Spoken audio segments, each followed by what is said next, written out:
Bright light streamed through the window, the banquet table lavishly laid out. Servants took turns cheering.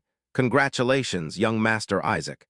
At just 10 years old, you've received a recommendation to the Royal Academy, truly a prodigy. Lyra smiled gently. Congratulations, sir. Master, since it's such an important day, I've prepared only the dishes you love. Isaac smiled and replied, Thank you, nurse. He accepted everything happily. Han brought a large box. Please accept this as well. It's a small gift from me. Isaac started in surprise. A gift? I already said there's no need for such formalities. He insisted on giving it. How could I refuse? Because of the medicine the young master gave when my son was ill, the boy survived, Han asserted firmly. Compared to that debt, this present is nothing. Isaac was moved. All right, I'll accept it. Thank you, sir. Jonas suddenly ran over excitedly. Brother, brother. The boy brought his lute, thrilled. Let me play a congratulatory piece for you. Isaac was extremely surprised. Han murmured, Master Jonas's plucking skill is so outstanding that even the court musicians praised him as a child prodigy last time. Isaac smiled in response. Really? Then play something for me. Jonas immediately prepared. Yes, sir. Small fingers plucked the strings, but the peaceful scene gradually shifted. Jonas, no. Isaac jolted awake in bed. He took a moment to collect himself. Was it only a dream? Isaac muttered to himself, How foolish. It seems I dreamed of a distant past. There's no returning to that time now. Familiar footsteps approached. Lucas quickly arrived. He carried breakfast. It's morning already, young Master Isaac. Lucas sensed something was off. He realized Isaac was unwell. Did you have a nightmare? You look terrible. Isaac replied wearily, rubbing his throbbing temples. I only dreamed of some old events. Lucas asked casually. From when? Isaac casually said about 20 years ago. Lucas set the breakfast aside. That's too long ago. Rather than dwell on that ancient memory, Lucas introduced the food a bit. How about we try some fresh cheese? After we eat, we'll resume the sword training we left off yesterday. Lucas quickly left. Enjoy your meal. Isaac frowned in thought. About 20 years ago, when he was around 10, 1 month before entering the Royal Academy, he caught a sudden fever. The illness lasted 3 months. Seeing no improvement, his father, Count von Goethe, sought scholars at the Magic Tower. He was told, because of his unique constitution. The mage explained, As you know, every creature has an innate mana vessel. Mana circulates at a rate corresponding to the size of that vessel. But the mana circulation in your son's body is extremely abnormal. It's so fast and violent it's unpredictable. At that rate, the vessel won't survive much longer. He could only clutch his head in despair.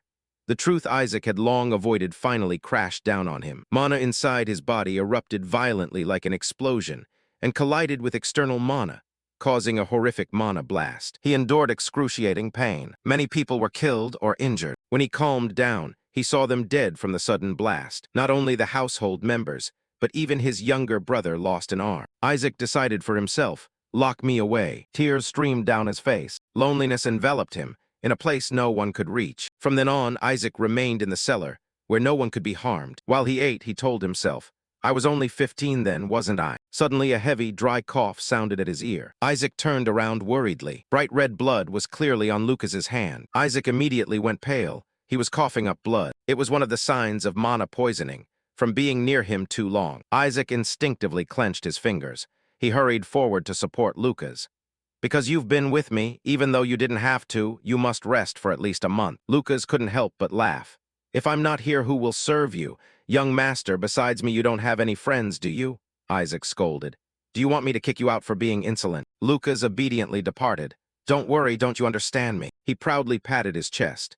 Even if you've caused dozens of mana explosions, not a hair on my head has been harmed. You won't find anyone like me. Isaac froze, full of anxiety. One mistake could cost him everything. He turned away coldly. Now go, I'll take my medicine, do not disturb me. Yes, young master. Lucas respectfully closed the door. Serving you is my honor. The space shifted. Suddenly Isaac snapped awake. Congratulations, young Master Isaac. He was wearing formal attire at the center. Everyone collapsed to the ground in agony. A familiar voice rang out. You have finally arrived. Isaac looked back in panic. Welcome back. Lucas stood alone in the corner of the room, his face covered in blood, smiling. Long time no see, young master. Isaac woke from the nightmare, cold sweat pouring down like a stream. He was alone again in the cellar. Lucas was dead. After coughing blood and leaving, he didn't return for over a year. Isaac barely heard of his death from his father. That day another mana outbreak occurred. He locked his door tight. Perhaps he skipped meals many times. Isaac sank into overwhelming remorse. He should have kept his distance. He constantly blamed himself. He shouldn't have gotten involved. He should have been colder. Isaac never stopped regretting. If he had done that, then everything would have. Years passed and he hardly ate, yet he was still alive. Therefore, from now on, he must move forward. The youth from years ago had become middle-aged, but his face looked like an old man. For over 30 years living underground, Isaac devoted himself entirely to studying magic, to overcome his unusual constitution. And now books had nothing left to teach him. Only instinct and insight remained. Isaac murmured like self-hypnosis. You, the one who began the journey, you the one utterly alone, can you stand alone before the endless lonely world where only mana and yourself exist? Awaken yourself. Years passed, and at last he found a clue to overcome his constitution. The quality of his meals seemed to be declining. Isaac wondered, what's wrong with the family? He should scrape off the mold before eating. Research papers continued to arrive. But when he sat back down at the table and looked up at the wall calendar, Isaac paused for a moment. Am I 71 years old? At that moment, footsteps sounded outside. Then a very familiar voice followed, his brother. Jonas called out, It's me, Jonas, are you asleep? Isaac was stunned and unbelieving. He hurried to the door. Jonas, why are you here? He fell silent for a moment. Jonas hesitantly asked, May I come in? Isaac stepped back and kept his distance. Stand there and speak. The two were separated by only a door. Have you been all right lately? Jonas faltered. It's a long story. Jonas suddenly said, Did you know? Today is Father's death anniversary. He asked dazedly, Father, how did he die? Jonas began cautiously. It's a long story. Do you want to hear it? Isaac von Goethe replied, If you don't mind. Jonas rewound to the past. Then we must start 30 years ago. Back then there was a succession war between the crown prince and the second prince. They talked for a long time.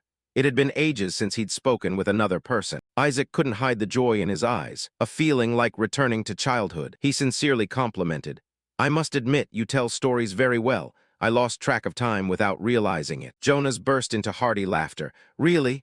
If I'd known, I'd have wandered the world and lived like a poet. He then mentioned, though with one arm it might not be easy. Isaac recoiled ashamed. I'm sorry, truly sorry. Jonas said that everyone loved him very much. He poured out his feelings. What a pity, the last time I wanted to see your face, brother. Isaac was instantly horrified. The last time. Jonas continued to explain. During the war, a gate opened. Monsters from an unknown foreign world, extremists of the new faith. The atrocities they committed, Isaac hurriedly turned to ask if his younger brother was all right. But Jonas's consciousness seemed hazy. He kept murmuring, Here, at least now you're living comfortably, if only it had been a little earlier. At the same time, Isaac saw red blood begin to seep from the door crack. Without thinking, he hurriedly opened the door and was horrified to find Jonas collapsed in a pool of blood. It seemed he had been gravely wounded before arriving. Even in critical condition, Jonas gritted his teeth and murmured praise. Well done. You can still recount such a long span of time. Come on, we can't just lie here forever. Isaac supported his younger brother. The two began to move slowly toward the outside. As they moved, tears streamed endlessly down Isaac's face. My God, how so light are you? How long have you gone hungry? When they reached the door, a blinding shaft of light suddenly shot inside. Isaac drew a heavy breath, then resolved to hold his brother tightly and step out. Outside was a tragic, ruined scene, as if a fierce battle had just taken place. At the center of the main hall lay the corpse of a giant monster, but Isaac paid no attention to those things. He reached out, touched a drifting snowflake, and murmured, Snow is falling, Jonas. Winter freezes the ground. I cannot bury you now.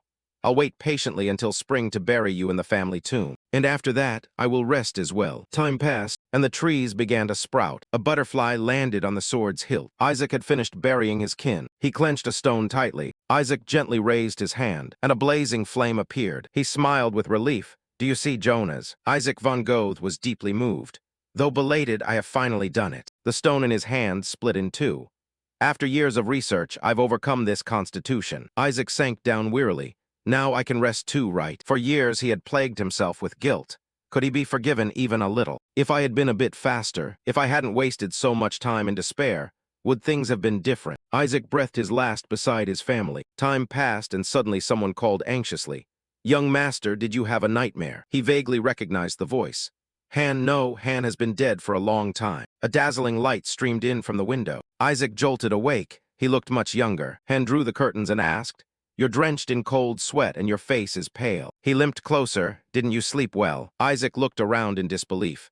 Am I dreaming, or is this a dying reverie? Isaac slowly walked to the window. There he heard the servants shouting, Jonas is in danger, hurry down. In reply came Jonas's youthful voice. I'm fine. On a nearby branch, the boy Jonas spotted Isaac looking and cheerfully waved. Big brother. Seeing that scene, Isaac remained dazed, not understanding what was happening. Meanwhile, his younger brother Jonas swung happily on the branch. Isaac could only respond with a forced smile. By now, he finally understood everything. This was not a dream. He had returned to the past. Oh, you who began the journey, do you have enough solitude to face the infinite? A world with only mana and you. Realize yourself, let go of thoughts, discard outdated views, break the chains of the past, and return to your true self. Shards of porcelain were scattered across the room. The maids grumbled in unison. This room is a mess.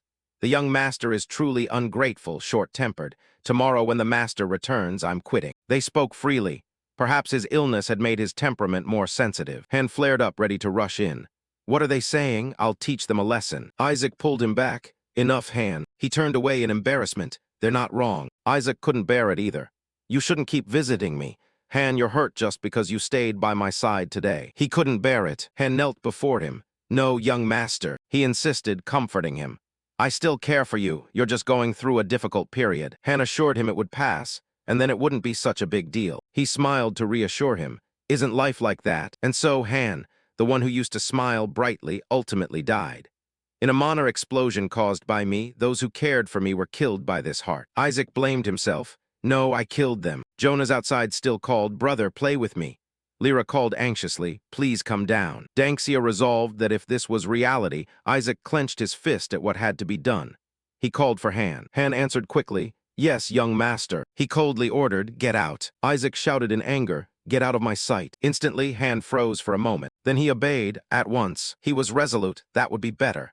Being near me only invited danger. Han paused for a moment, as if he could see through Isaac. Please don't try to shoulder everything alone. Han gently advised, sometimes you can trust us. I don't remember him ever saying those words. Or am I still dreaming because I want to hear them? He swung his hand and slapped his own face. Isaac stood stunned and dazed. It hurts, is this really real? Then how did I die before? He turned his gaze back outside. Isaac resolved that whether dream or reality, it didn't matter. He must prevent himself from ever triggering a mana eruption again. In the past, there had been someone born with an abnormal constitution as well. His name was Zeke von Goth. He had reached a realm no other human had. A level 10 Archmage, and he was my ancestor for generations. After investigating underground, I found the records he left behind. From them, I learned more about how to use this special constitution. After years of meticulous study, I discovered a method to overcome it. Isaac quickly perfected it. This was the first step. Rune stone. The ultimate crystallization of my findings carved onto mana stone, then burned and fused to form a rune stone. He murmured to himself that his hands had once trembled from age, but now it was too easy. It was good to be young again. To prevent the side effects of the abnormal constitution, the mana explosions, mana vessels must withstand the chaotic flow within. But my mana poured out too fast, too violently for the vessel to bear. A normal person would die the moment it shattered. Strangely, my vessel regenerated as if it had never been destroyed. Because of that, it could explode 10 or 20 times. Isaac couldn't help but tell himself he really was a disaster. This rune stone helped safely replace the mana conduits. A continuous shock applied to the damaged area, thereby forming new conduits.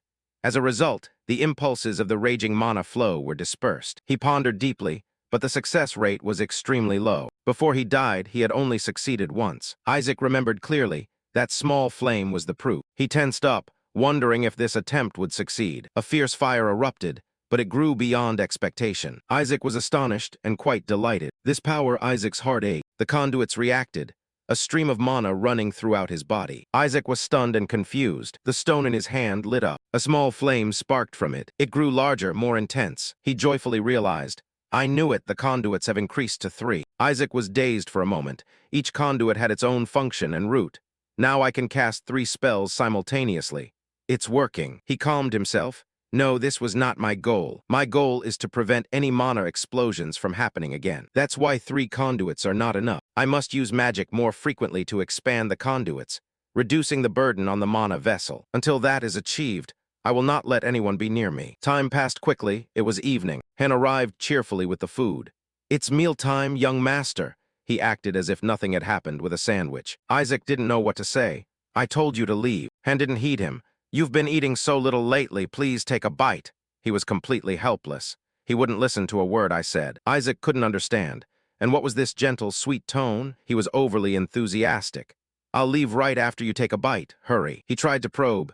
Han, how old am I? Han replied immediately. This year you are 12. Isaac bit a piece. He would have to act like a normal child of this age. He took a bite. Isaac realized immediately this sandwich must be made by the nanny. It's been a long time since I've tasted this flavor. He devoured the entire dinner. Isaac suddenly remembered. Where's the nanny? I didn't see her come out today. Han explained, yes, her son has pneumonia. He paused slightly, setting his spoon down. So she returned home. He remarked coldly. A nanny leaving her post for her child. At other households, she wouldn't be allowed to keep working. This place is really a compassionate family. Han widened his eyes in surprise. The fire in the room crackled. Isaac fell into thought and unconsciously clenched his hand. Isaac decided to ask, is Hinder the only one with pneumonia? He breathed a sigh of relief. Han said no, all the children in that village are sick. He nodded in confirmation. I understand, I remember now. The epidemic broke out around this time, and Black Swan Village was the origin. The nanny lost her son in that incident and lived the rest of her life in unending grief. At the end, Lyra said, it's all for the best, young master. She was gentle until the end, saying, I am the one who left this time. Isaac thought to himself, I don't want her to go through that again. He propped his chin on his hand, pondering. The cause of the pneumonia remained a mystery. The meal was temporarily abandoned. Isaac shifted his thoughts. Han, he jumped up. Have any monsters been exterminated in that area recently? Late one night, a large deer was wandering through the forest. Suddenly it startled, sensing danger. A fireball unexpectedly attacked the deer. It scrambled away in panic. Isaac slowly approached. He looked disappointed. I thought it was a wolf. Isaac continued deep into the forest. He was heading straight for the Black Goose Village. Not long ago, Han was quite surprised by Isaac's question. A monster hunted in Black Goose Village. He tried to recall. I didn't get a clear look at it myself, but people from the Magic Tower came to buy its carcass for research materials. Han hadn't paid much attention at the time. I did take a quick glance, though. He described it clearly.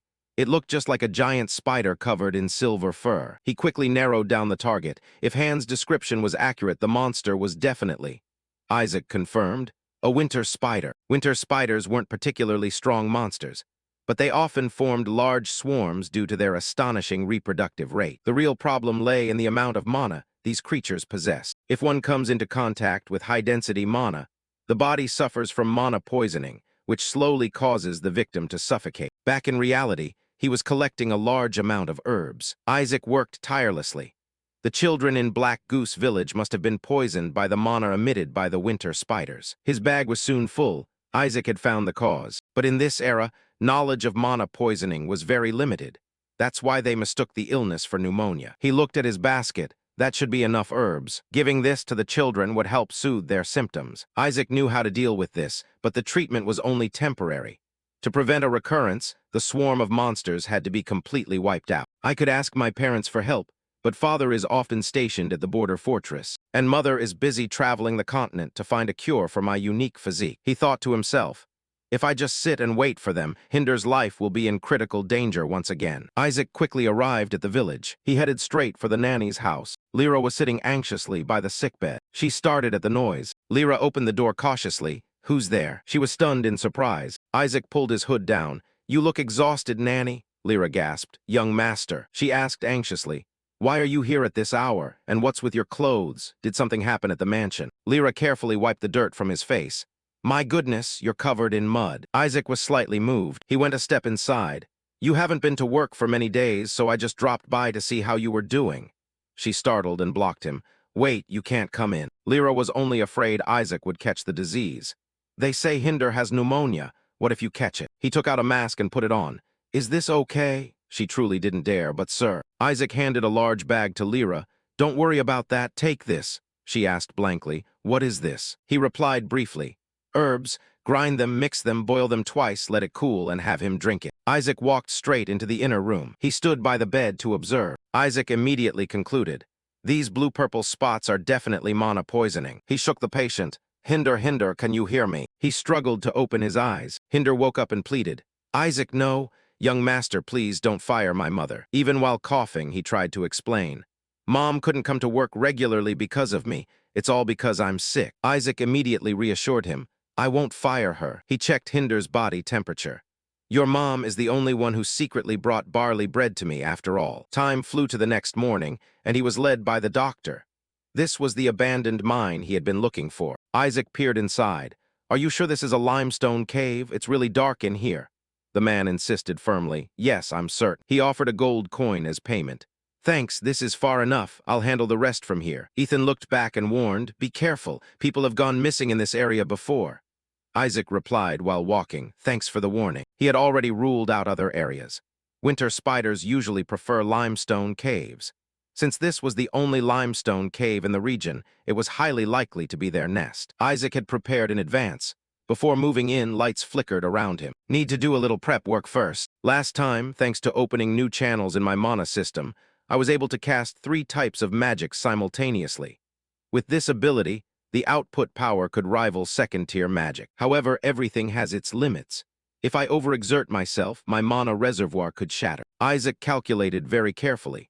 Since I don't know how many winter spiders are inside, I can't just cast magic willy-nilly. That's why I need this. The nightshade plant. Normally, its fruit is diluted to be used as an anesthetic or sedative.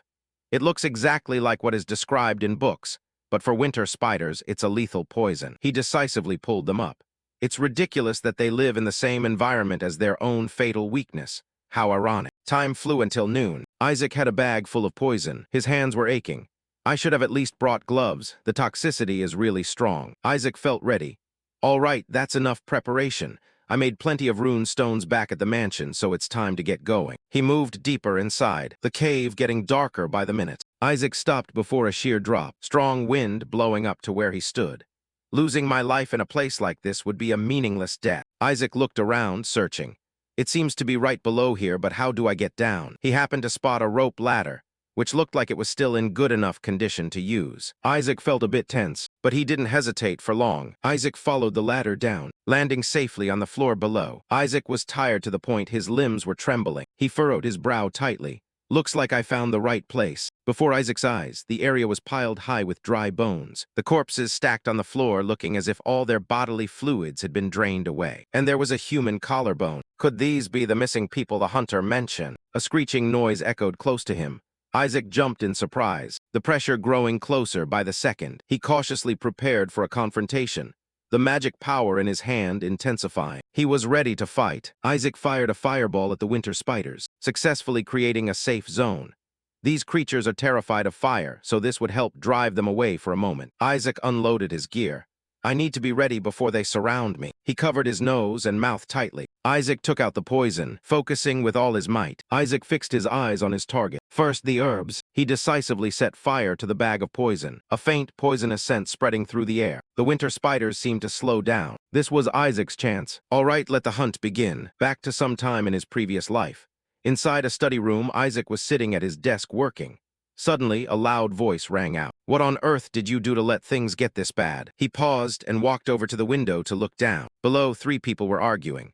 Watch your tongue. You are standing before a noble lord in this place who doesn't know about that. Liam shouted angrily.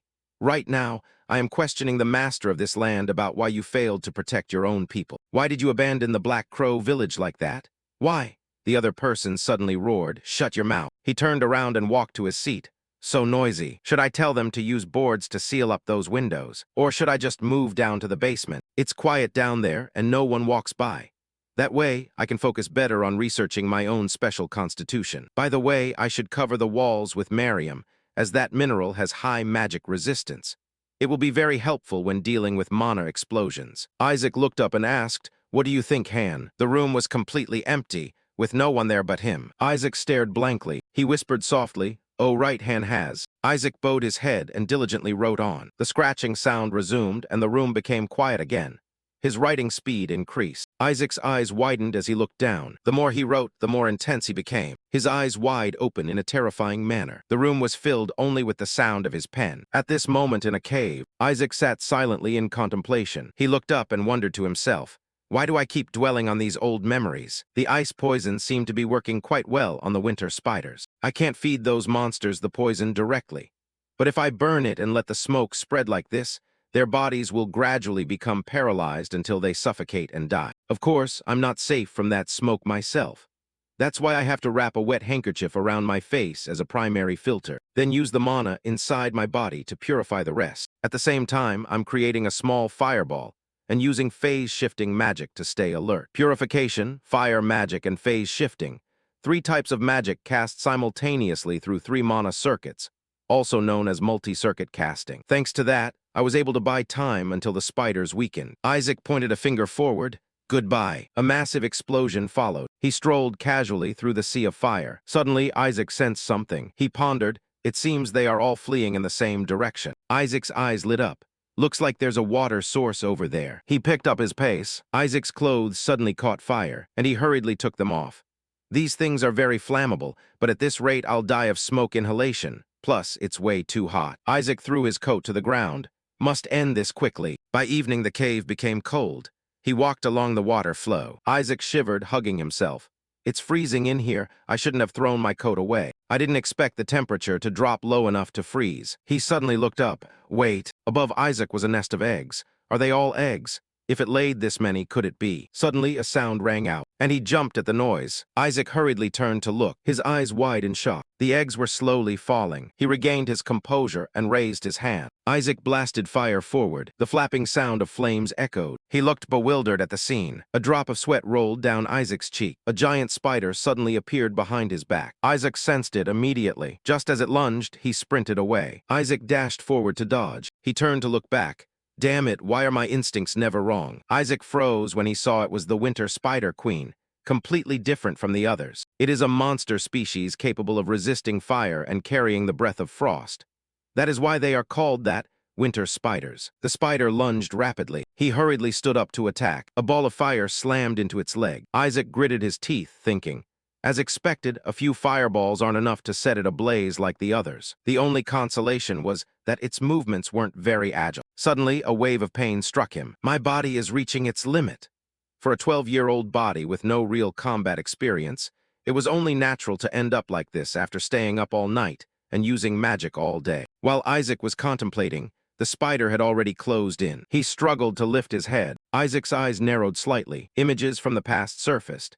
Oh, the barley bread hand brought is really delicious. In this harsh, dry northern region, where even wheat can't grow, the reason I could eat soft white bread was all thanks to my nanny. Because I was a picky eater and hated black bread, she went out of her way to go to a distant city every week to buy the finest wheat. Isaac suddenly gave a smirk. When I get back, I have to ask her to make a ton of it. He pulled out his shovel. Even if it's a queen spider, it's ultimately just an arthropod. Isaac also unstrapped his backpack. The backpack swung in his hand and shattered with a crash. The spider's eyes turned blood red. He gripped the shovel and ran straight at it. His expression turned serious. The shovel plunged straight into the spider's eye, and a stream of blue blood spurted out. Its painful scream echoed. Isaac gritted his teeth and pulled back. He slid under the spider's belly, grabbing hold of its leg with one hand. A loud noise rang out, and both of them fell. Isaac scraped against the floor, holding on for dear life. I still lack the precision to shoot them, and I don't have enough strength left to keep casting fireballs. Even if I hit it, I can't deliver a fatal blow to a fire-resistant creature. In that case, I have no choice but to give up long-range attacks. This is completely different from the fireballs before. Initialize, compress, and then. A loud scream echoed in his head. Condense it a little more. Isaac furrowed his brow and shouted in anger. He swung his hand and punched it hard. Die. A large patch of the spider's back froze over. He immediately sensed it lunging. A scream of agony filled the cave. It rolled back and forth on the floor. Isaac reached out to take it out. I have to pull my hand out now. But with it shaking so violently, it was impossible to do. His hand was drenched in blood. Isaac let out a sigh of relief, got it out. A moment later, both lay on the ground, the spider's body still burning. A stone fell out from inside it. The stone looked just like a jewel. He slowly opened his eyes. Where am I? Noisy arguing broke out. Did you report that the young master snuck out of the mansion yet? Was that voice the nanny? I wouldn't dare say a word. If that gets out, everything will be in chaos immediately. Is that Han? Han said, confused. But do you really know nothing? Isn't it said the young master went all the way to that abandoned mine? Lyra covered her face with one hand. I really don't know. A local hunter guided him there, but he's been busy hunting ever since, so I'm not sure about the specific situation. Right, I managed to take down the winter spider queen and then passed out after hitting my head on the ground. Luckily, I woke up soon after and managed to crawl out of the ruined mine to make it back to the village. Afterward, I ran into Han, who was lurking near the village entrance. He saw me collapse, panicked, and passed out right then and there. Isaac slowly opened his eyes.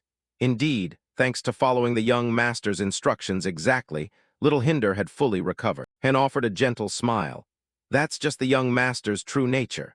Truly, he has been a bit more sensitive since the mana explosion, but how could that kind heart of his ever change? Hearing this, he felt embarrassed. Isaac sat up abruptly and Han looked over quickly. "Young master, are you awake?" he asked in his voice. "How long have I been asleep?" Han replied. "You've been asleep for about half a day. How are you feeling?"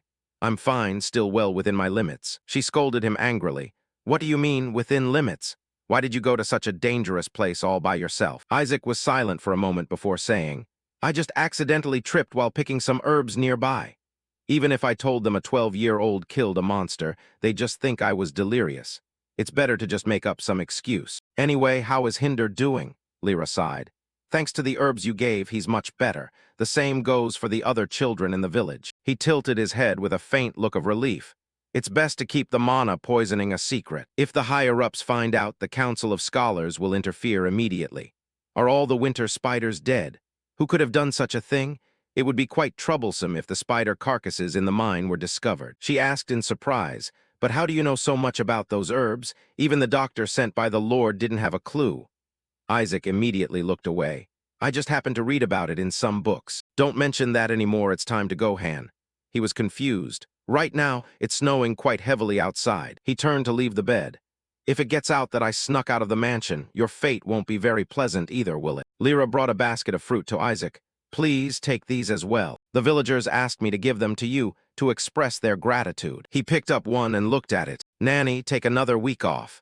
Shouldn't you be at ease before coming back to work once Hinder has fully recovered?" She asked awkwardly. "Would that really be all right? The head butler certainly won't let it slide." Isaac spoke suddenly in a way that made it hard to understand. "Who said I was only giving you time off?" He held up an apple and ordered, "Use these to make jam." She asked again, "Make apple jam?" Isaac took a bite and replied, "Yes, to eat with barley bread the day you return to work." Lyra seemed a bit dazed, then she smiled, and tears welled up in the corners of her eyes. Lyra added softly, "Would it be all right if I made apple pie as well?" He offered a praising smile. "That sounds good." In the morning, the sky was clear with mild sunshine. At a large mansion, Isaac ran while catching his breath. A week had passed, and his speed was incredibly fast. During that time, his mana circuits had also undergone a transformation. The 3 mana circulation cycles had increased by 1, bringing the total to 4. Thanks to that, the mana circuits became significantly more stable, and the number of spells he could cast simultaneously also increased to 4 layers.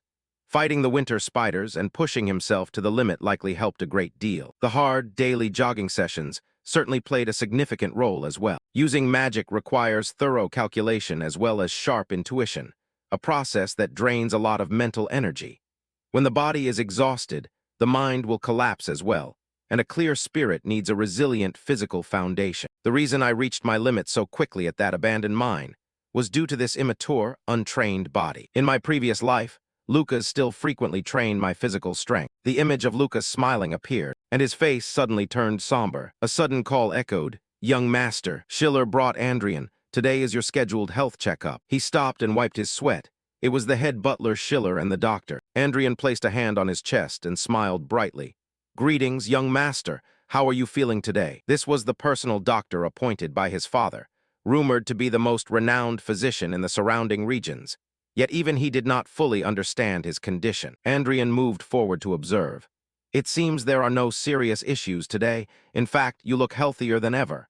In that case, I will start adjusting your prescription." Isaac thought indifferently. Is he just going to jump to conclusions like that? He opened his own bag, which contained 6 vials.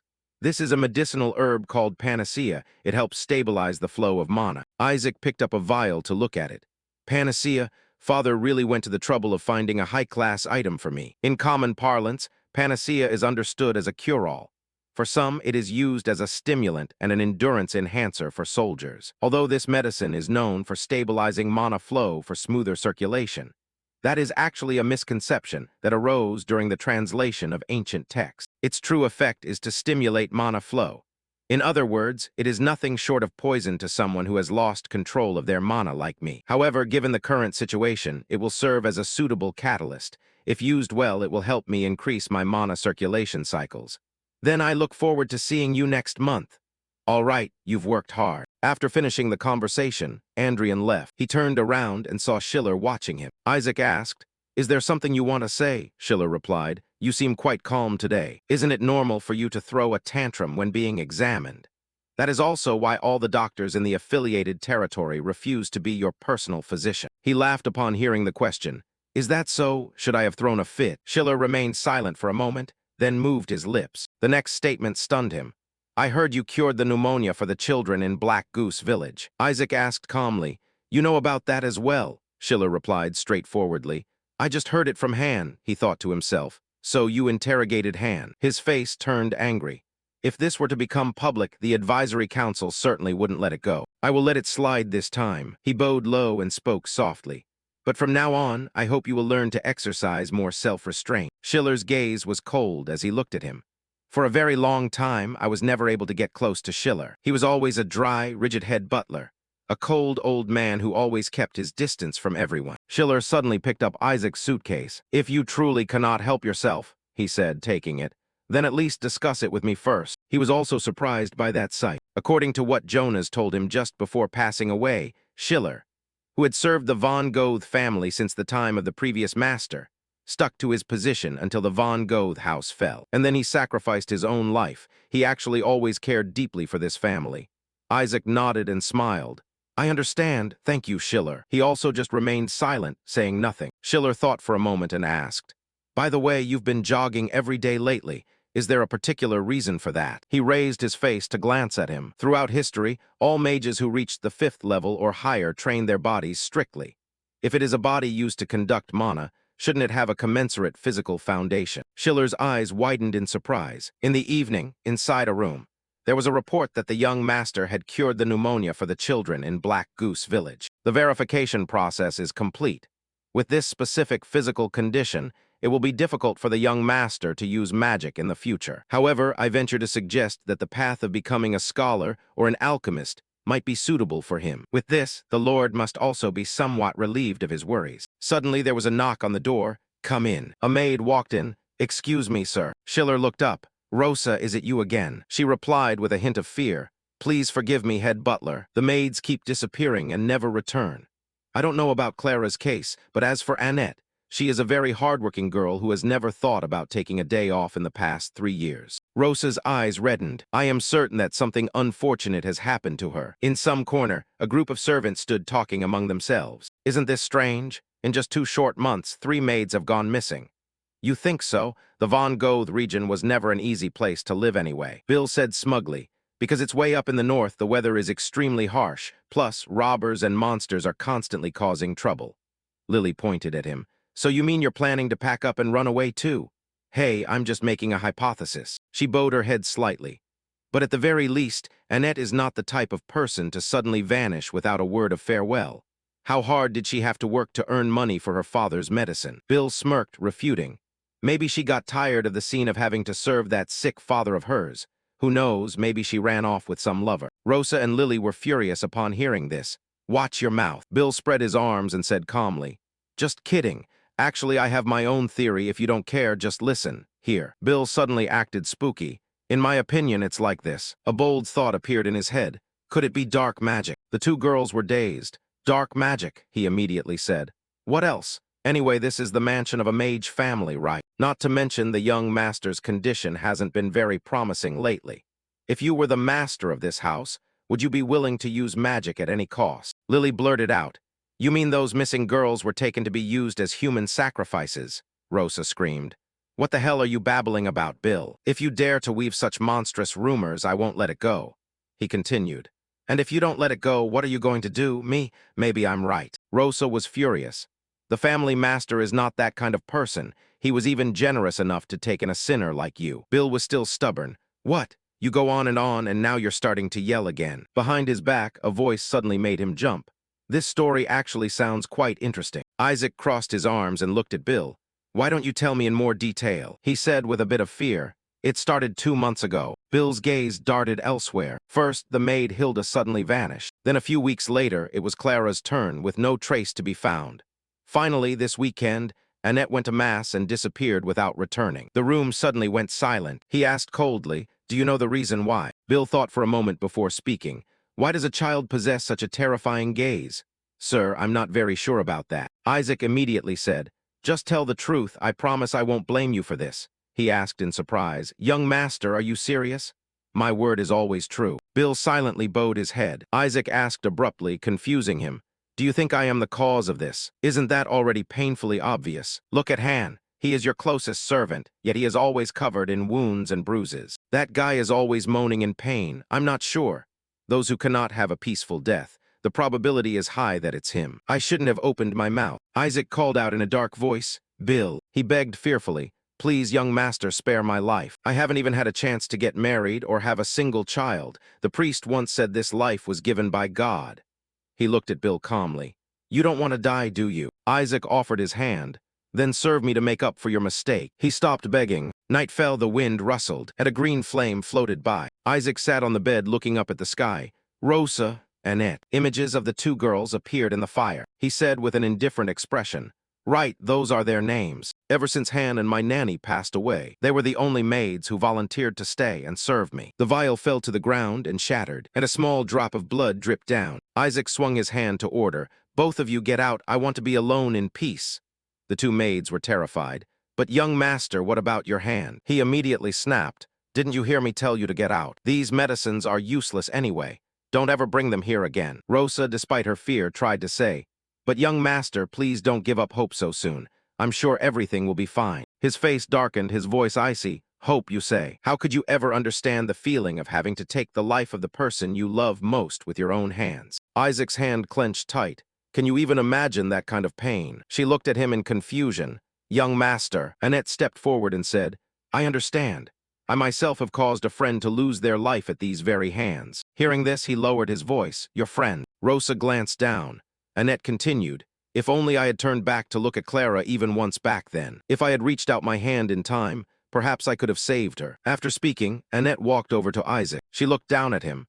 "I understand your situation is incredibly unique, but in this world, anyone can end up doing things against their own will." Isaac frowned at Annette. She kept her eyes on him as she continued, "At least once in a lifetime, it can happen to anyone." At that moment, Annette's own pessimism brought me a strange sense of comfort. Back in the present, I really should have asked her more about this when I had the chance. Suddenly, a knock sounded at the door, and a voice called out from outside. "Excuse me, young master, it's Bill." Sitting on the bed, he asked, "Did you find any trace of those maids yet?" He quickly replied, "Yes, I did. It didn't take me much time to find them at all. I went around asking the beggars near the main roads, and their stories all matched up perfectly." Isaac finished listening and asked, "So what was the result?" Bill clearly explained, "Turns out it was all the work of human traffickers. They used sweet talk to promise people passage to the prosperous South, then secretly sold them off." He was puzzled hearing this. If they wanted to go south, they could have gone on their own. Why was it necessary to go through brokers? He raised his hand with a smirk. "Young master, you still don't fully understand how the world works. You've got to worry about transportation for a long, grueling journey south, hiring mercenaries to protect you from bandits along the way, and securing legal papers to establish your status once you arrive. You really think a group of weak, defenseless women could handle all that by themselves?" Isaac rested his chin on his hand in thought. "I see, that makes sense." Bill sighed to himself. Kids will always be kids. This brat doesn't know a thing about the real world. An idea suddenly popped into Bill's head. "Wait a minute, could this be?" He suddenly spoke up. "I had to pay a pretty penny to get those beggars to spill the beans. That's why I burned through all the travel money you gave me. Young master, please spare me a little more." He asked back, incredulous, "All 20 silver coins. That's equivalent to half a year's salary." Bill laughed heartily in response, making Isaac think to himself, "Everyone's just too paranoid." He said, "That small amount of money isn't an issue. What I need is to find them as quickly as possible." Bill beamed at the answer. "Oh my young master, you really are generous. Is there anything else you need me to do?" Isaac replied, "Yes, there is. I'll make sure you are handsomely rewarded for this job. Do you want to give it a try?" Bill clenched his fist in excitement. "Of course I do." He thought to himself that he'd hooked a fat fish this time. Sure enough, all you need in this life is a smooth tongue to live well. If I can lead this kid by the nose, I'll be making bank from here on out. This is a real golden goose that just showed itself. The only drawback is that this brat is like a ticking time bomb. But hey, no risk, no reward, right? He was overjoyed as he said to him, I can lead you to that broker right away. A laughter grew louder and louder in Bill's head. That's life, gotta take big risks for big gains. Then he stood behind the iron bars, looking lost. The inside was full of skulls and dust, and he was only wearing his underwear. Bill hugged the iron bars and screamed, how did things end up like this? Isaac stood in the corner watching him. Why do I have to be in this hellhole? He held the stone in his hand and smirked. In the dungeon, there was a small drainage ditch in the middle. The hand clutching the iron frame trembled. Bill gritted his teeth in fury. Damn it, how did it come to this? He recalled what happened before, when everything was still fine. When I snuck the young master out of the mansion to Burn City. Meeting the broker who took the maids was easy. He claimed he was a noble heading south. However, the broker's expression suddenly turned dark, but his eyes swept over Isaac's fine, high-quality clothing, and then he looked at that beautiful, clean face. The broker's face broke into a devious smile. I understand why the young master is such an easy target for traffickers. He does have a nice face, after all. Bill thought of his own stripped body, left only in his underwear. But why did I end up like this? He grimaced and turned back. What's more, Isaac doesn't even look like he's been harmed at all, meaning they didn't even bother touching a hair on his head because he's high-quality goods. And unlike in the books, he's focused on his own business. Do I need to condense the manner a little more? Bill was absolutely livid while I was stripped down to nothing but my underwear. Unable to take it anymore, he shouted, so what do we do now? I've made it all the way here, you must have some sort of plan, right? Don't you? Bill demanded urgently. Stop playing with that rock and say something. Isaac calmly reminded him, where did you lose your manners? But he didn't care anymore. Can you really afford to worry about manners when you're in my position? We're about to die. Isaac let out a sigh. I'm going to find Annette and the others. Bill nodded. Of course you must, if you can even find a way out of these bars. Suddenly, he raised his hand. Behind him, something vibrated with a sound. Right after, the iron frame had a hole carved out of it. Bill's expression immediately turned to astonishment. He started changing his tone, calling softly, young master. Bill gave a fawning smile. You wouldn't leave me here, would you? Isaac replied indifferently. Don't you know me by now? He pleaded. Come on, don't be like that. His voice drifted outside. This place was like a maze. The two guards grew alert. What was that sound? Go check it out. Bill was still trying to scare him. You might get lost and be surrounded by bandits. Who would have thought? Isaac turned sharply to leave. You think I can't handle that much? Then I'm off. Good luck. Wait, young master, he called out in a panic. He stopped in his tracks and looked back. Bill suddenly dropped to his knees. He pleaded desperately. Please save me. I beg you. I'll do anything, anything. His footsteps halted. Isaac's eyes were filled with contemplation. He thought to himself, you know what? Bill, I've seen you do this before. Overlapping images from the past appeared. Please spare my life, young master. Back then he had also begged like this. I've truly lost my mind. I shouldn't have done that when you were kind enough to take me in, sir. Isaac was stern. Bill, you were a bandit. When Isaac overwhelmed the bandits, you survived by handing over information about your organization. But this time, you betrayed the Von Goth house. He decided, so I can't trust you anymore. He desperately tried to beg for mercy. Sir, please spare me just this once. Schiller couldn't take it anymore and shouted, enough. He questioned him directly. Do you think the crime of trying to sell Von Goth's secret books to a criminal organization can be taken lightly? Bill sobbed uncontrollably. Please, I beg you, I will never betray you again. But in the end, the sword came down to finish him. Isaac said, you would have been quite useful if you weren't so greedy. Isaac's face was emotionless. I still vaguely remember that day. With a bandit's knowledge of the underground economy, Bill had found the maids using what he knew. And perhaps using up all the silver was a lie, too. He thought to himself, if my memory serves me right, the criminal organization Bill tried to sell the secret books to in my past life is the same one that kidnapped the maids. Now that those bastards have expanded their power through human trafficking, they'll quickly spread through Von Goth like mold and start torturing people. Anything that could be a threat to the family must be destroyed first. At that moment, he took a scroll out from his clothes. You said you'd do anything, didn't you? He held it out in front of Bill. Then I have something you need to do first. In the dim, shadowy room, next to the dining table, a few men were lining up. One was cutting meat on a plate. Father, you're not eating again. He put a piece of meat into his mouth. The men on guard turned pale, covering their mouths and listening. Please eat something, Father. How can I stand watching you wither away like this? News pointed his fork forward. Is the person in there? Opposite him was a skull hanging on a wooden stake. Wait a little longer. The day I succeed with dark magic, we'll meet again. He sighed with sadness. You're not answering again. Has your soul faded already? Suddenly News asked one of the men standing nearby. Hey, where's my bathwater? The man stuttered, as the only ones left now were the goods prepared to be sold. Suddenly, a large hand struck out. News hoisted him up, and red blood began to gush out. The remaining people heard him say in terror, "Just this one should be enough for my bath, right?" News glanced at them. "I'll be waiting."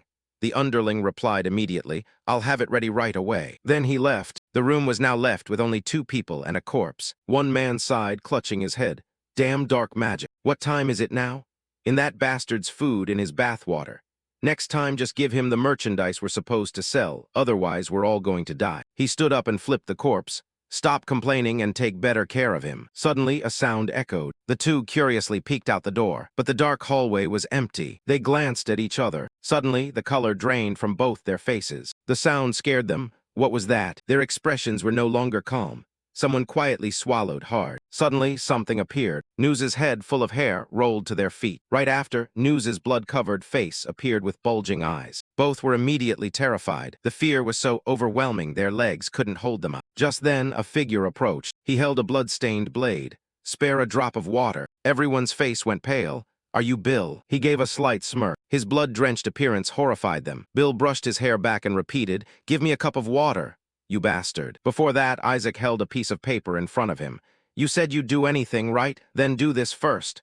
Bill was bewildered. "What is this?" He replied, "What else? It's a contract." Isaac quickly summarized. Condition 1, Bill's side must comply with all orders from Party A, Isaac, unconditionally. Condition 2, Bill's side may not disclose any information related to Party A, Isaac. Finally, he emphasized, Condition 3, if Party B violates any of these terms, the penalty is death. Bill's face turned panicked. "Wait, what kind of condition is that?" He pulled a knife from somewhere. "You will sign it in blood. That's the only way the magic takes effect." "Great, this will do the trick." He struggled. "Are you crazy? Why would I sign that?" Suddenly a voice approached. "Who's there?" Isaac smiled lightly and reminded him, "Come on, I don't have much time." He hit his weak spot. "Don't you want to live?" Outside, heavy footsteps were rushing closer. In front of him was a dangerous contract. The sound of thick soles running on the stone floor became clearer. Bill gritted his teeth and scowled. Suddenly he struck hard, dropping the knife. Damn it. Then Bill bit his finger until it bled. He didn't hesitate to press it onto the paper. As soon as he did, the contract suddenly glowed. The corner of his mouth curled into a slight smile. Just then the prison guards arrived. "Who are you guys? How did you get out?" Bill cried out in a panic. "They're here." Immediately after, the 3 of them were struck right in the face, and the whole lot of them slumped over, collapsing to the ground. He asked in confusion, "Are they dead?" Isaac explained, "They're just knocked out." Bill still couldn't grasp how it happened. Suddenly, the ice stone in his hand caught his eye. He stared at the magic in a daze. The 2 of them walked to another area outside the prison. Bill held the knife, leading the way. He smiled sheepishly to start a conversation. "That was my first time seeing ice magic. You're truly amazing." But Isaac didn't think much of it. It was understandable, as ice magic wasn't very practical. He was surprised. "It's not bad," he replied dismissively. "It just looks that way." Suddenly, Bill stopped in his tracks. He whispered a report. "Bandits, 2 people hiding near that wall. Tell me what to do." "Bill, what do you need to make ice?" Asking that all of a sudden, he urged. "Guess." He hesitated for a moment before answering. "Wait, water." Isaac controlled a small amount of water. "Exactly.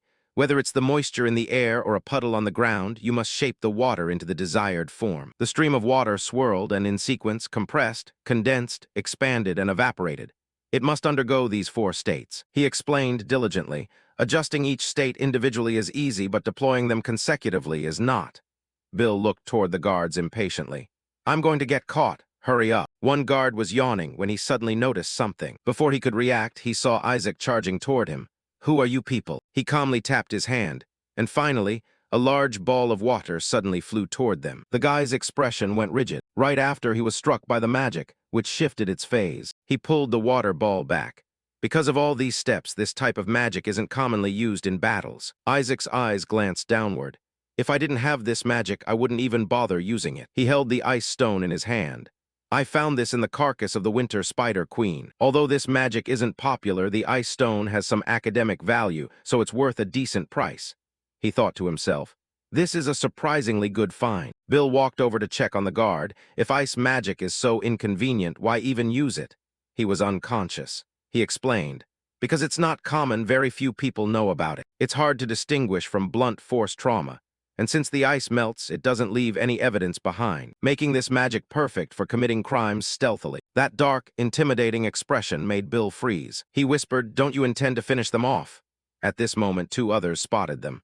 "Who are they? How did they get out?" Isaac replied. "Even if I killed them, they would soon be replaced." He hid behind his back. "But wouldn't they still end up doing these things eventually?" Isaac answered as he acted.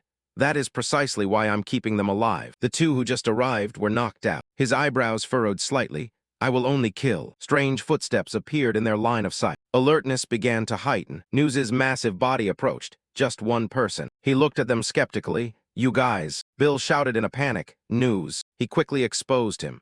"Young master, he's the leader of that gang. He has a delusion about tearing people apart with his bare hands." He asked back, "Is that so?" But Isaac wasn't worried. "In any case, it saves me the trouble of having to look for him." The water ball began to emit a soft light, and then an ice spike was conjured. He controlled it, launching it toward him. News's eyes widened, about to be pierced. Surprisingly, he swung his hand and batted it away. Bill gasped in amazement. He blocked the ice with his bare hands. Isaac was also somewhat surprised. "You've got some strength. Which tribe are you from?" He grumbled in reproach. Is this really the time to be complimenting him? What do I do now? I'm going to be torn to pieces. Suddenly, News spoke up. "Hey, you two." He laughed softly and happily. "You guys are goods, right? I was worried about not having enough water for a bath. Lucky me." News's gaze turned to Isaac. "And a mage, too. You'll be excellent material for my dark magic." Hearing this, Bill began to panic. "Wait, spare me. It wasn't me." He slowly reached his hand out. He clutched his head and begged fearfully. "I'm just an ordinary person." Suddenly, his fingers stopped. Bill opened his eyes in bewilderment. The sight of the ice spike he had blocked earlier flying from behind him and piercing through his chest caught his eye. Stunned, the ice he had blocked before. At this moment, Isaac still held his stance from the attack. News coughed up some blood. Seeing him collapse, he finally called out to Bill. Isaac looked into his eyes and declared, "From now on, you are the leader of this place. You know what you need to do, right?" His face went rigid. The hand holding the knife tightened. Then Bill let out a roar and ran forward. Isaac stood there with a look of slight sorrow. He closed his eyes and whispered to himself, "Everyone has to do things they don't want to do, at least once in their life. It happens to everyone." Annette's words echoed in his ears. "You probably won't be able to redo or erase it. It will haunt you and leave a mark for the rest of your life." "Young master," she said while wiping the blood off his hands, "then you will only have two choices left. One is to endure the shame of that sin. The other is to try and live for that person." Isaac's expression carried a deep sense of suppression. He recalled past events. When Annette was weighed down by the guilt of losing her friend Clara, she gave him that advice. Ahead, the prison guards had caught him. Bill threatened, "Give me a glass of water." The bastard whispered to himself, but he didn't need to hear that advice a second time. The wheels rolled in motion. On the carriage were Annette and the other maids. Although their clothes were dirty, her eyes still shone brightly. Annette walked toward the castle because in this lifetime, Annette would not lose her friend. Going back a while before the group of maids was abducted, Hilda asked brightly, "Have you heard? The nobles from the south are looking for women from outside the city." Hearing this, Clara couldn't help but be curious. "Why is that?" she guessed. "Could it be that the women in the city are too ugly, so they're looking for beautiful women outside to marry?" She also started to have her own thoughts. "So should I go to the south?" Hilda covered her mouth mysteriously. "I've looked into it a little bit." Her cheeks flushed slightly. "There's someone who can take us to the south, just need to give them a little money." Annette was sitting quietly, dazed when she was suddenly asked, "Hilda, Annette, do you want to come along?" But she refused. "I think not, I still need to take care of my father." Now Annette stood in the study, reporting, "That was the last time I saw Hilda and Clara. We didn't see them after that." Isaac thought to himself, just as Bill suspected. He asked again, "Were you kidnapped while looking for those two?" Annette nodded in confirmation, her facial expression heavy. "When I met them again in the sewer, they had truly lost their minds." Her voice was desperate. "If I had stayed there a few more days, I probably would have gone crazy too." Isaac empathized with that. It was easy to understand. He remembered that chilling scene, as it was a place where people were either bought and sold or eaten. He was already 70 years old, let alone these young girls. Suddenly, Annette confessed, "Actually, I could have run away." Recalling it made her feel uneasy. "The iron gate they used to lock me in was broken." At that time, Annette was standing in front of the bars, stunned. Beside her, a whimpering sound suddenly rang out. She turned and saw Clara with disheveled hair. Deep down, Annette couldn't help but be shaken. "If I stayed a few more days." Her hand gripping the bars trembled, leaving Clara behind. Hearing this, Isaac's eyes became pained. Annette continued, If so, perhaps I would have been the one to send my friend to her death with my own hands. That is what happened. He expressed understanding and gratitude. It must have been very difficult for you to recall those memories. Thank you for telling me. She suddenly stammered, Annette's demeanor a bit awkward. There is one thing I'm still wondering about, he asked curiously. What is it? She recounted. When the bandits brought us to the mansion, Clara and I were very happy. Annette remembered that moment but shuddered in fear, biting her nails. No, if I return to the mansion. If I return, I will. Hearing this, Isaac was also confused. If she returned, would she die? She replied helplessly. Yes, it seems it wasn't just that she was afraid of being punished. He rubbed his chin, considering it seriously. I think I understand now. I will look into it. Annette smiled and watched him for a moment. Suddenly, she covered her mouth and giggled. Rosa said this. She said perhaps the reason the bandits suddenly released us was because of you. Young master. Annette teasing is quite ridiculous, isn't it? Isaac crossed his arms helplessly, thinking to himself. She's quite perceptive. She continued. But actually, it makes sense. Because the only person who pays attention to servants like us is you, young master. He was slightly stunned, surprised by that statement. Isaac's jade-blue eyes widened. Then he called out softly, Annette. Isaac said sincerely, Thank you, I'm glad you think so. He was about to say more but stopped. Anyway, let it be, let's talk later. Although she didn't quite understand, Annette didn't ask further. Ah, yes, I'll be going now. The room door slowly closed. Isaac stretched his arms forward comfortably. His expression could not hide his relief. Isaac thought of Annette. I've found an unexpected talent. Perhaps teaching her magic is worth a try. That day, the sunlight shone through the castle, and whispers echoed. Have you heard about the maids who just returned? The maids huddled together, whispering. They should have been fired, but now young Master Isaac has taken them back. I heard he and the head butler had a huge argument over that. Why would he go to such lengths just for servants? Don't tell me he has feelings for them. The young master is at the age where he starts to notice women. Bill carried a tray into the warehouse. He carefully placed it down. Just then, a shadow approached. Jordan called out softly, Boss Bill. He brushed the dust off his hands. He frowned, dissatisfied. Damn it, I told you not to call me that. Bill Neers, the new boss of the crime organization. Earlier, while fleeing, Isaac had told him. This sewer is always full of vagrants. Even if I clear out one organization in this environment, another group will rise up sooner or later. He advised, instead of doing that, wouldn't it be better to keep them under control and manage them? Bill thought to himself. You planned this from the very beginning. That's why you made me sign the contract, right? He clutched his head, gritting his teeth in frustration. Now if there's an argument or rebellion, wouldn't my neck be the first to be broken? After that, he stabilized his emotions and sat down in a spot there. Bill started asking about the situation. News only planted you guys in the mansion, he replied. Yes, the previous boss told us to keep an eye on the mansion. Hearing this, he smirked. That guy News always plants people in noble houses. It seems he wasn't just a crazy bastard. Jordan added, and the boss always prepared a tribute. Bill frowned. Tribute? What tribute? He explained. The tribute would be offered to the knights around this time of year. The reason we endure staying in this dump is because the knights have been protecting us. His complexion was shocked. Knights backing you guys. A few days later, in Isaac's bedroom, he conjured a fireball in his hand. Afterward, Isaac threw it forward with force. His jade-blue pupils shone prominently. The fire was just a decoy. The real thing was the ice pillar that followed right after it. The ball aimed at the wall in front. Suddenly, he clenched his fist. The fireball immediately disappeared, leaving only the ice spike that slammed into the wall. Once done, Isaac panted for breath.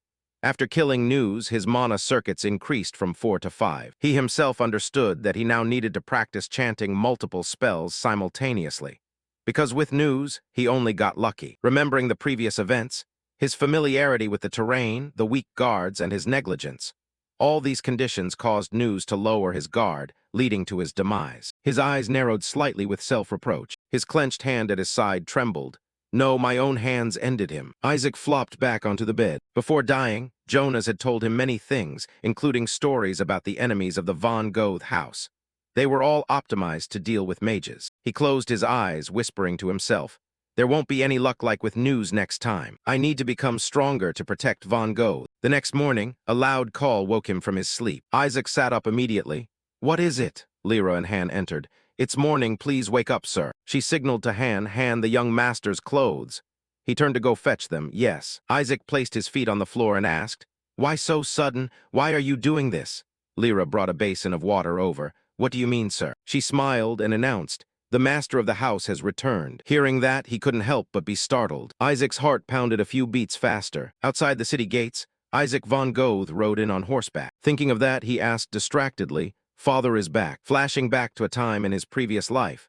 Some notches on a wooden wall were used to keep track of the days. In the dark room, the young man with long, light-colored hair sat at his desk. He used a quill to fill pages of a diary with extremely mysterious notes. The door to the room suddenly opened as the Lord entered, holding a large sword. The head of the family looked toward the desk in surprise upon realizing his son's unexpected presence. The knight observed the person in the room with surprise and suspicion, as his son Isaac stood silently in the middle of the room, creating a tense atmosphere. Isaac stared at his father's boots, while a few scraps and leaves fell to the floor. The count helping his son in the dark room, carefully cutting the boy's silver hair. The father said that if this was truly what he wanted, he would respect that choice without a second of hesitation.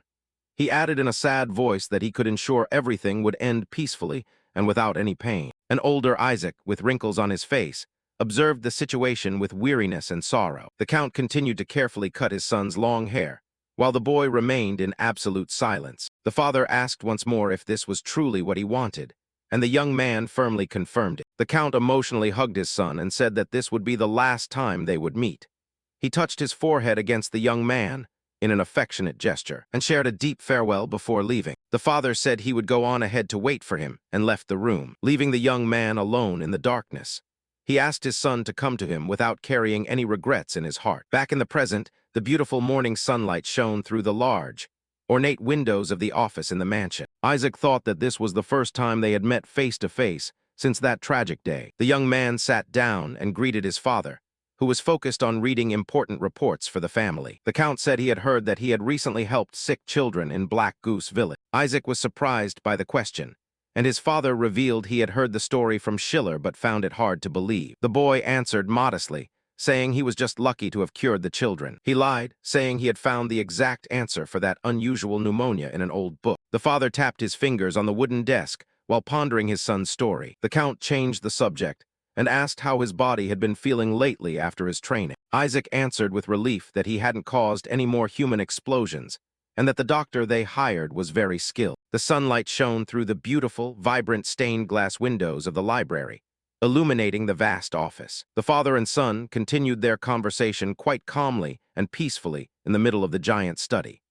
The father looked at his son seriously and asked about the situation regarding his command and daily life at the castle. Isaac proactively asked specifically for news regarding the important border fortress. The Lord asked back about his son's interest, and the boy replied that one day he would need to go there to serve. The count explained that the situation there hadn't changed, with plenty of monsters, knights, and heavy snowfall. He added that the only big news was that they had stopped at Burn City on the way back. The young man recalled that Burn City was where the dangerous sewage system was located. The father pointed at his pipe and revealed that a terrible, extremely serious incident had occurred there. He reported that a private soldier had attacked his commander, and Isaac deduced that the traitor must have been eliminated. The Lord denied it and explained that the injured commander himself had unexpectedly requested a military tribunal. Isaac became contemplative, wondering why the commander would take such a suspicious action. Suddenly, the door opened, and the count greeted those who had just arrived. Two knights walked into the room, bowing respectfully to the young master and praising his growth. Isaac glanced at the two men with an analytical and silent gaze, trying to read their thoughts. One of the two knights, who was wearing a headband, smiled at him in a friendly way without suspecting his doubts. The Lord allowed Fickle and Randolph to enter and politely dismissed Isaac to go and rest. The boy immediately accepted his father's order and left the room, closing the large, exquisite wooden door. When outside, he heard the voice of one of the two men demanding that the military tribunal be convened as soon as possible. The man insisted that the traitor needed to be removed quickly to maintain military discipline for the soldiers. The count argued that he was acting too hastily and asked Randolph if he agreed with the execution. Randolph calmly replied that he simply followed all direct orders from the commander-in-chief. The other man sighed and scoffed, asking if he would really say that even after the captain tore his ear off. Outside, Isaac walked down the hallway in a contemplative mood, trying to expose the secret of the two men with his bright blue eyes. He analyzed the events, knowing that a border secret was involved. The boy remembered that the crests on the two men's uniforms showed they were border guards. He intelligently deduced that the injured man named Randolph was the main victim of that rebellion. Suddenly, hurried, panting footsteps running on the red carpet caught the young master's attention. The servant ran over in desperation, urgently asking him to go with him and get out of there. He revealed in absolute horror that an extremely urgent situation had just happened inside the castle. The young master went with the servant through the outer and remote areas of the large stone castle. The male lead asked the man what was going on that he was in such a rush. He said he had heard rumors about human trafficking in the sewage system, and the boy replied that he already knew. Bill revealed that some people had taken bribes to turn a blind eye to the entire criminal situation. With a very serious expression, the young master immediately asked who the culprit was. The servant began to sweat from stress, hesitating to reveal the identities of those involved in the plot. He revealed that the guilty parties were the Winterband Knights, making the boy extremely surprised. The man added that a body of one of their allies had recently been found at the entrance to the sewer. He said that all parts of the victim's body had been cut off, except for the little finger of the left hand. The young master asked what had happened next, and the servant appeared very hesitant to continue. The man confessed that something horrific had happened early that morning. He revealed in terror that when he woke up, he had found that very severed finger mysteriously lying on his bed. The man said the enemy had sent a warning message directly through one of their underlings. The threat stated that if the money wasn't prepared within 2 days at most, the situation would get much worse. The servant panicked when he realized his own finger would be the next one to be cut off if he failed. He begged for help and blamed the young boy for pushing him into that dangerous leadership position. The young master kept a calm expression while coldly analyzing the severity of the entire situation. He asked if anyone had witnessed the attack, and the servant replied that there was one witness. The witness said a flash of a blade had appeared before their eyes, and everything was over in the blink of an eye. The only notable detail they could remember was that the attacker had a bandage wrapped around his head. The boy narrowed his bright blue eyes when he realized that description was quite specific. He simply said he understood the situation, making the servant angry at his coldness. The young master began to walk slowly and calmly told the servant not to worry. He assured him with absolute confidence that the man wouldn't die and that he would protect his life. He recalled that his father had returned with 2 knights requesting a military tribunal. On the way, they had stopped near the sewer and executed a criminal to set an example for the others. The entire physical description the witness provided matched the appearance of that border knight perfectly. The young master gritted his teeth in anger when he realized the audacity and betrayal of his own guard. He walked with resolute, angry steps, thinking about the hypocrisy of those supposedly border knights. He concluded that if everything was true, they were nothing but a terminal illness that needed to be cut out of the kingdom. The young master proceeded to the dungeon, immediately attracting the attention of the guard on duty with his footsteps. The guard was quite surprised and asked what had brought the young heir all the way to the bottom of the dungeon. The boy asked directly, but the presence of the prisoner who had been sentenced to death for the crime of rebellion. In one of the darkest cells, the criminal was waiting, shackled by his terrible final fate. The young master firmly declared that he had come there only to speak with the prisoner. The shackled man opened his eyes, revealing an extremely sharp and terrifying gaze in the darkness. The boy revealed that his goal there was to confirm whether the knights were truly involved with the bandits. In front of the bars, he directly asked if the man knew about Nyazi's notorious criminal organization. The boy added that he had heard about their involvement in the horrific human trafficking case. Upon hearing that revelation, the prisoner reacted immediately, clenching both fists with great force. He glared at the young master with an extremely dark and hostile look, keeping absolute silence in the cell. The young master observed the prisoner's facial details and felt his face looked quite familiar. He asked if the man knew about the mysterious connection between the city sewer and his military commander. The shackled man only kept his lips shut, refusing to answer the boy's questions. He shook his heavy iron chains and coldly warned that he would only say this once. Suddenly, he lunged aggressively and gripped the bars, startling the young master who was standing in front of him. The prisoner roared in anger that he knew nothing and demanded the boy get out of here immediately. The boy continued to face his rage with absolute calm, showing no fear or backing down. Ignoring the screams, the young master calmly asked what the real name of the rebellious prisoner was.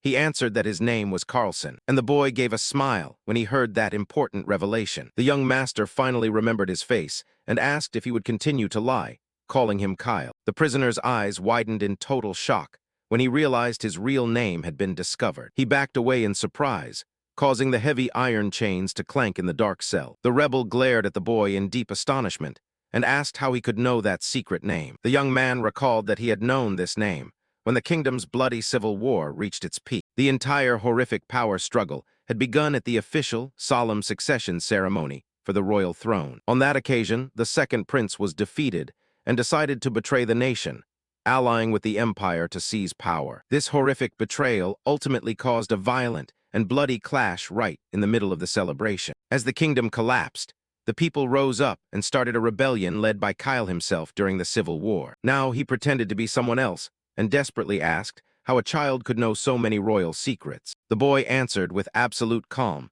that he had simply read the entire incredible story in a history book. The book contained detailed records and beautiful illustrations about the lives of many famous criminals on the continent. The work described the young leader as a military genius who was destined to become the seventh master swordsman of the world. Facing him directly, the young master realized that the description of his talent was completely true. The prisoner exuded an impressive amount of mana, thanks to extremely rigorous training. He swallowed hard as he tried to imagine the destructive power this warrior would have once he truly awakened. In his previous life, the rebel had escaped his sentence and angrily demanded the young man tell him how he knew all of that. The boy told him to calm down and revealed that he also knew the man was the legitimate son of the legendary warrior. The warrior began to shake all over with tension and whispered, asking who this boy actually was. Isaac asked how he could serve in the military without recognizing the eldest son of the family ruling here. The prisoner asked if he had come to finish him off,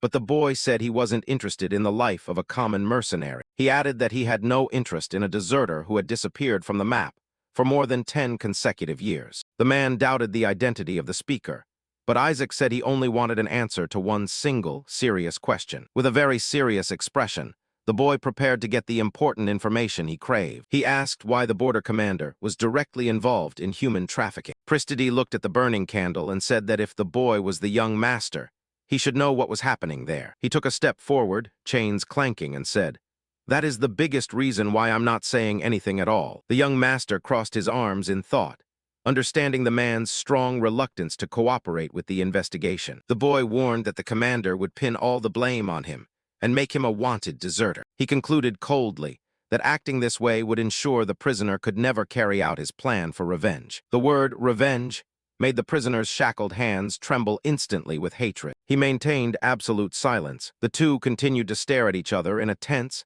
heavy silence within the dark castle dungeon. The boy decided to turn away, realizing that this man would not be as easily manipulated as the servant Bill. He left the dungeon corridor, knowing that this time he would need to act in a completely different way. The young master concluded that his only viable option now was to bait the traitorous knights himself. A few drops of water began to fall, echoing quietly against the damp walls of the sewer. Two figures draped in dark cloaks crept stealthily through the long, abandoned tunnel. One of the intruders felt it was very strange not to see any trace of the Nier's gang's minions around. The hooded man pointed his index finger forward, gesturing toward something unusual at the end of the corridor. He was surprised to find that all the iron cells that once held the kidnapped slaves were completely empty. They complained about the delays in bribery payments and being suddenly summoned by the former bandit boss to this meeting. The intruder opened a large, crude door, wondering if the new bandit boss intended to call off the deal. As they stepped through the entrance, the two criminals immediately stopped in their tracks and let out a surprised groan. The servant Bill offered an extremely awkward, trembling smile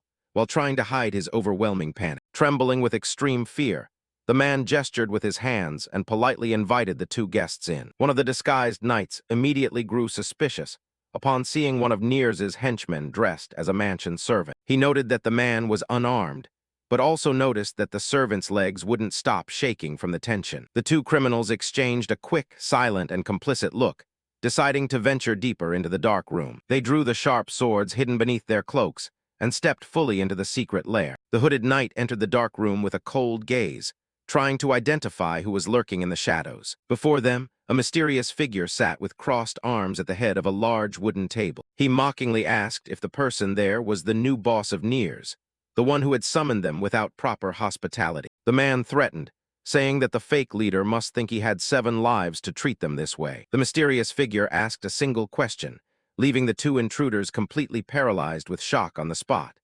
They immediately became highly alert upon realizing that the calm voice belonged to a small child. His face illuminated by candlelight, The boy calmly asked why they were acting with such violence. One of the knights began to break into a cold sweat under his hood, upon clearly recognizing the person sitting before him. Suddenly, one of them knelt on the floor, leaving his companion standing next to him confused. The standing soldier asked about that action, but the warrior on his knees shouted desperately, ordering him to kneel. He asked if his ally was an idiot for not recognizing the great and important status of the boy present here. The knight bowed his head in deep submission, declaring it a great honor to meet him again in this place. The young master stood up calmly with a smirk and asked if they wanted to drink anything. By calling them by their real names, the young master made Sir Fickle and Sir Randolph tremble with terror in the darkness. Everything had begun a bit earlier in an isolated cabin in the middle of the frozen forest. Inside, a man enthusiastically held a bag full of gold coins they had acquired. He praised the skills of the late Near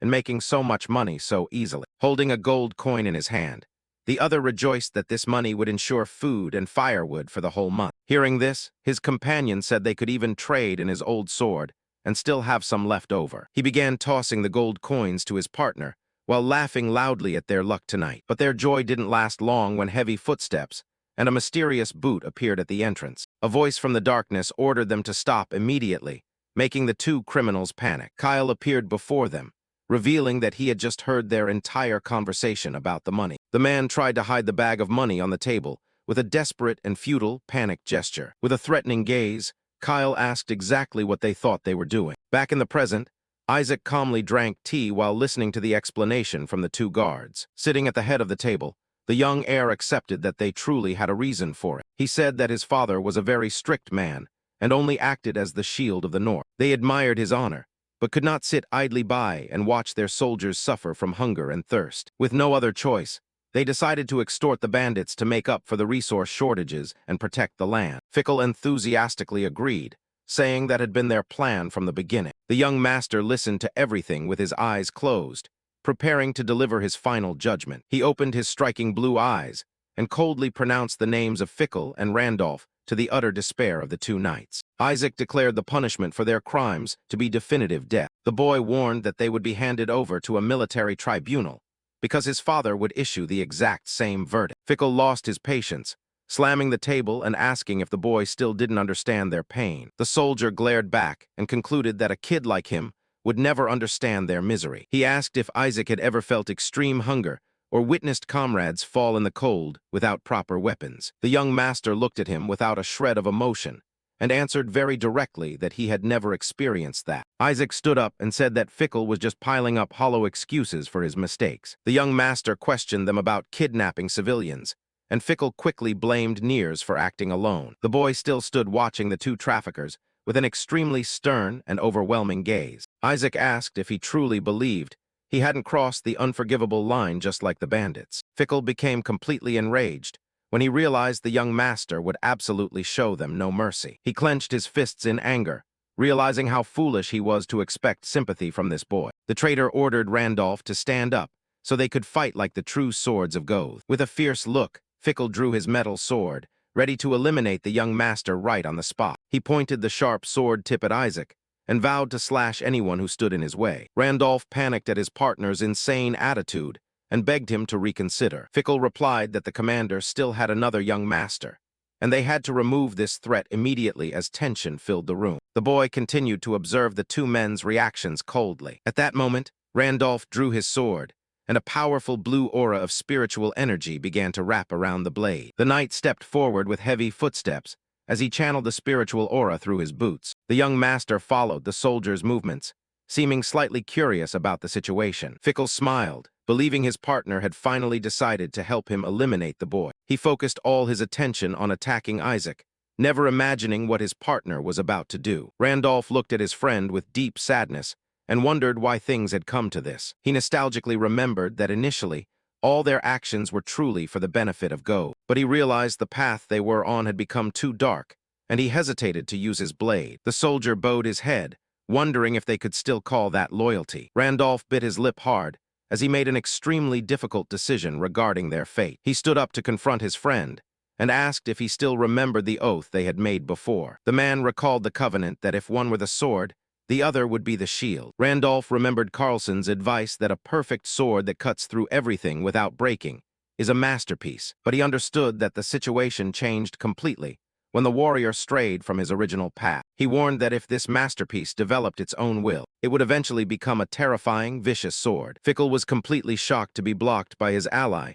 and asked what he thought he was doing. The two brothers-in-arms began trading fierce blows as their blades clashed powerfully. Randolph confessed that he could only understand the painful truth after losing his ear. He shouted at Fickle that the prisoner Carlson was absolutely right about the corruption that was consuming them. Fickle broke into a cold sweat as he realized the comrade who had been through so many battles had truly turned against him. He tried to convince Randolph to stop this madness, warning that the young heir would take his life. Randolph replied firmly that if that happened, it would only be a tragedy of their own making. He decided to speak clearly once, and for all and threw the rawest truths into the face of his old comrade. During the exchange of fierce attacks, he slapped Fickle with the reality that that money was never meant for the soldiers alone. He asked if the traitor truly spent that vast fortune thinking only of the territory's prosperity. The fight ended brutally, and silence returned to the room once the fatal clash concluded. Back in the dungeon, Randolph explained to Isaac that this was why Carlson decided to act in the past. The night revealed that they only intended to silence the prisoner, but ended up being defeated by him instead. Isaac listened to it all calmly and concluded with disdain that they simply lost to that warrior. The soldier admitted that Carlson could have finished them off right then if he had wanted to. Instead, he only cut off Randolph's ear as a lesson and let himself be captured without resistance. Crossing his arms, Isaac asked if he avoided Carlson's punishment just because he felt guilty. Randolph bowed his head sadly and remained absolutely silent. Facing this truth, he trembled with anxiety and confessed in a low voice that he was extremely worried about the future awaiting him. The man wondered what would become of his beloved family if the entire story of his betrayal were exposed. Isaac looked at him seriously and said the knight must understand the consequences better than anyone else. Randolph shuddered in panic at the boy's coldness and felt the terrible weight of his past choices. In the corner of the room, the servant Bill was holding a bag containing Fickle's body, desperately thinking of a way to escape. Isaac kept his gaze fixed on the prisoner and began to develop a strategic plan to resolve the situation. He called for Sir Randolph in an authoritative voice, immediately catching the knight's attention. The young heir asked directly if he was willing to atone for his grave sins in another way. With the knight's acceptance, the official version of the incident began to be rewritten by the young master. The new version stated that Randolph and Fickle were only dealing with Nears to secure emergency supplies for the troops. The report indicated that Fickle had acted alone out of greed, leading the smuggling ring and kidnapping maids from the mansion. It also stated clearly that when the plan failed, the traitor attempted to sell Isaac to foreigners and use the boy as a hostage. But the wicked plot was stopped in time, thanks to the heroic actions of a special person. The official report declared that the loyal knight Randolph was the one who saved the heir and stopped the criminal. Thanks to that, all the horrific sins were laid entirely on the shoulders of the deceased Fickle. The traitor's body was displayed publicly in the town square before the locals as a warning to everyone. Cloaked in a dark robe that hid his face, Randolph witnessed the punishment for his old comrade. The knight walked quietly through the village streets under the watchful eyes of the surrounding people. Afterward, Isaac met his father in the luxurious and majestic reception room of the Goth family mansion. While drinking hot tea, the boy thought that the severe lack of resources was the real reason for the betrayal. The horrific lack of basic necessities was the harsh and cruel reality that the Goth family faced every day. They protected the northern border and received an annual tax from the royal family. This was their main source of income. However, the big problem was that this royal tax had dropped sharply year after year. Even so, the Goth family could not complain to the king, nor could they attempt to get rich independently. All this misery happened because of the actions of Zeke von Goth, the mad mage who once burned the imperial capital in the past. The cursed legacy of the ancestor had destroyed the family's reputation and glory forever. Because no one could defeat the mad mage, the king submitted to the emperor and Zeke was finally eliminated by the knights. Afterwards, the kingdom became a vassal and the Goth family lost the ducal title, remaining only counts. Exiled to the desolate northern lands, any attempt to accumulate wealth would be viewed with extreme suspicion. The royal family would consider it treason, making maintaining the current system the safest path for survival. However, Isaac calmly thought that this hasty conclusion might be a major mistake on their part. The boy warned his father and the advisors that this antiquated way of thinking was just an unfounded assumption. The count's eyes widened in surprise upon realizing the audacity and immense intelligence behind his son's words. Isaac explained that the kingdom's finances were weakening every year, and the shield tax would continue to decrease accordingly. He asked if the king was truly suspicious, or just relieved to see the Goth family self-sufficient. The young master decided to speak plainly and expose the most truthful reality regarding the territory's financial issues. Isaac asserted that the real obstacle was never the royal ban, but the fact that they had never found a solution. Isaac reminded them that they were completely surrounded by barren lands and dangerous enemy forces. The Count contemplated deeply on the opinions his son provided, while resting his chin on his hands. He admitted that the boy's ideas made sense, but demanded he provide something concrete to resolve the crisis. The head of the family clasped his hands together and warned that such a proposal only had value when accompanied by a viable plan of action. With a sharp look, the man asked directly if the boy had the ability to provide this saving answer. Isaac maintained a steady stance, his bright blue eyes showing he knew exactly what had to be done. The young heir reached out and stated with absolute confidence that they had to start acting without any further delay. The boy revealed that the most crucial first step was to decisively cut all ties with the old church. He explained that the church's ascetic doctrines were preventing the family from prospering and creating true wealth. The Count grew tense at the bold proposal and warned that the Vatican would not just sit back and accept this rebellion. The boy clenched his fist with determination, agreeing that exactly for that reason they needed a perfect excuse. Isaac wore a cunning smile, assuring him that he already had the ideal method to create an indisputable pretext. Faced with that impressive revelation, the Count turned to Schiller in search of wise counsel. The head steward sipped his tea, wondering if all these brilliant ideas truly originated from Isaac's own mind. Schiller praised the boy with admiration, commenting that it was hard to believe he possessed so much wisdom despite his struggles with mana. Impressed by the turn of events, the Count rose from his armchair to observe his son's next steps. Through the mansion window, he watched Isaac calmly strolling in the garden alongside his new ally. The boy walked with Kyle while discussing preparations to permanently weaken the church's influence. The Count observed the scene from afar with a contemplative gaze, proud of his heir's early maturity. He placed his hand on the cold windowpane while pondering the bright destiny awaiting the family. Schiller maintained his usual elegant composure as he tracked his master's silent thoughts. The conversation between father and son ended, leaving an absolute certainty in the air that major changes were about to unfold. A few days later, south of Bern City, a mysterious carriage traveled along the road toward a church. The vehicle suddenly stopped in front of the ancient temple, while a hooded figure waited patiently. A man in a dark cloak, carrying a bright lantern, stepped out to welcome the guests from the carriage. With a grim tone, the hooded figure spoke a secret password to initiate the forbidden negotiation. The carriage driver slowly stepped down, remaining on high alert as he heard the cult ally's password. The guest replied with the second part of the chilling password, confirming his identity in the secret meeting. The lantern-bearer nodded in agreement, realizing he was working with the right partner. He ordered the promised goods to be brought out immediately, so they could begin the terrifying dark ritual. Two hooded figures dragged a silver-haired boy, who was tightly bound, out from the carriage. The boy was shoved brutally by the henchmen, unable to resist due to the ropes tied tightly around his hands. The leader asked if this fragile boy was truly the noble offering they had promised for the ritual. He brought the lantern close to the hostage's face to personally verify the victim's identity. The man wore a twisted, terrifying smile as he enjoyed the triumph of the ruthless kidnapping. The light-haired boy remained gagged and silent, showing no signs of panic in front of the cultists. The kidnapper ordered the servant to bring the true, precious reward the deal had promised immediately. He arrogantly assured them that the terrifying goddess of fire would welcome this noble offering with open arms. The group began leading the young victim deep into the dark interior of the religious temple,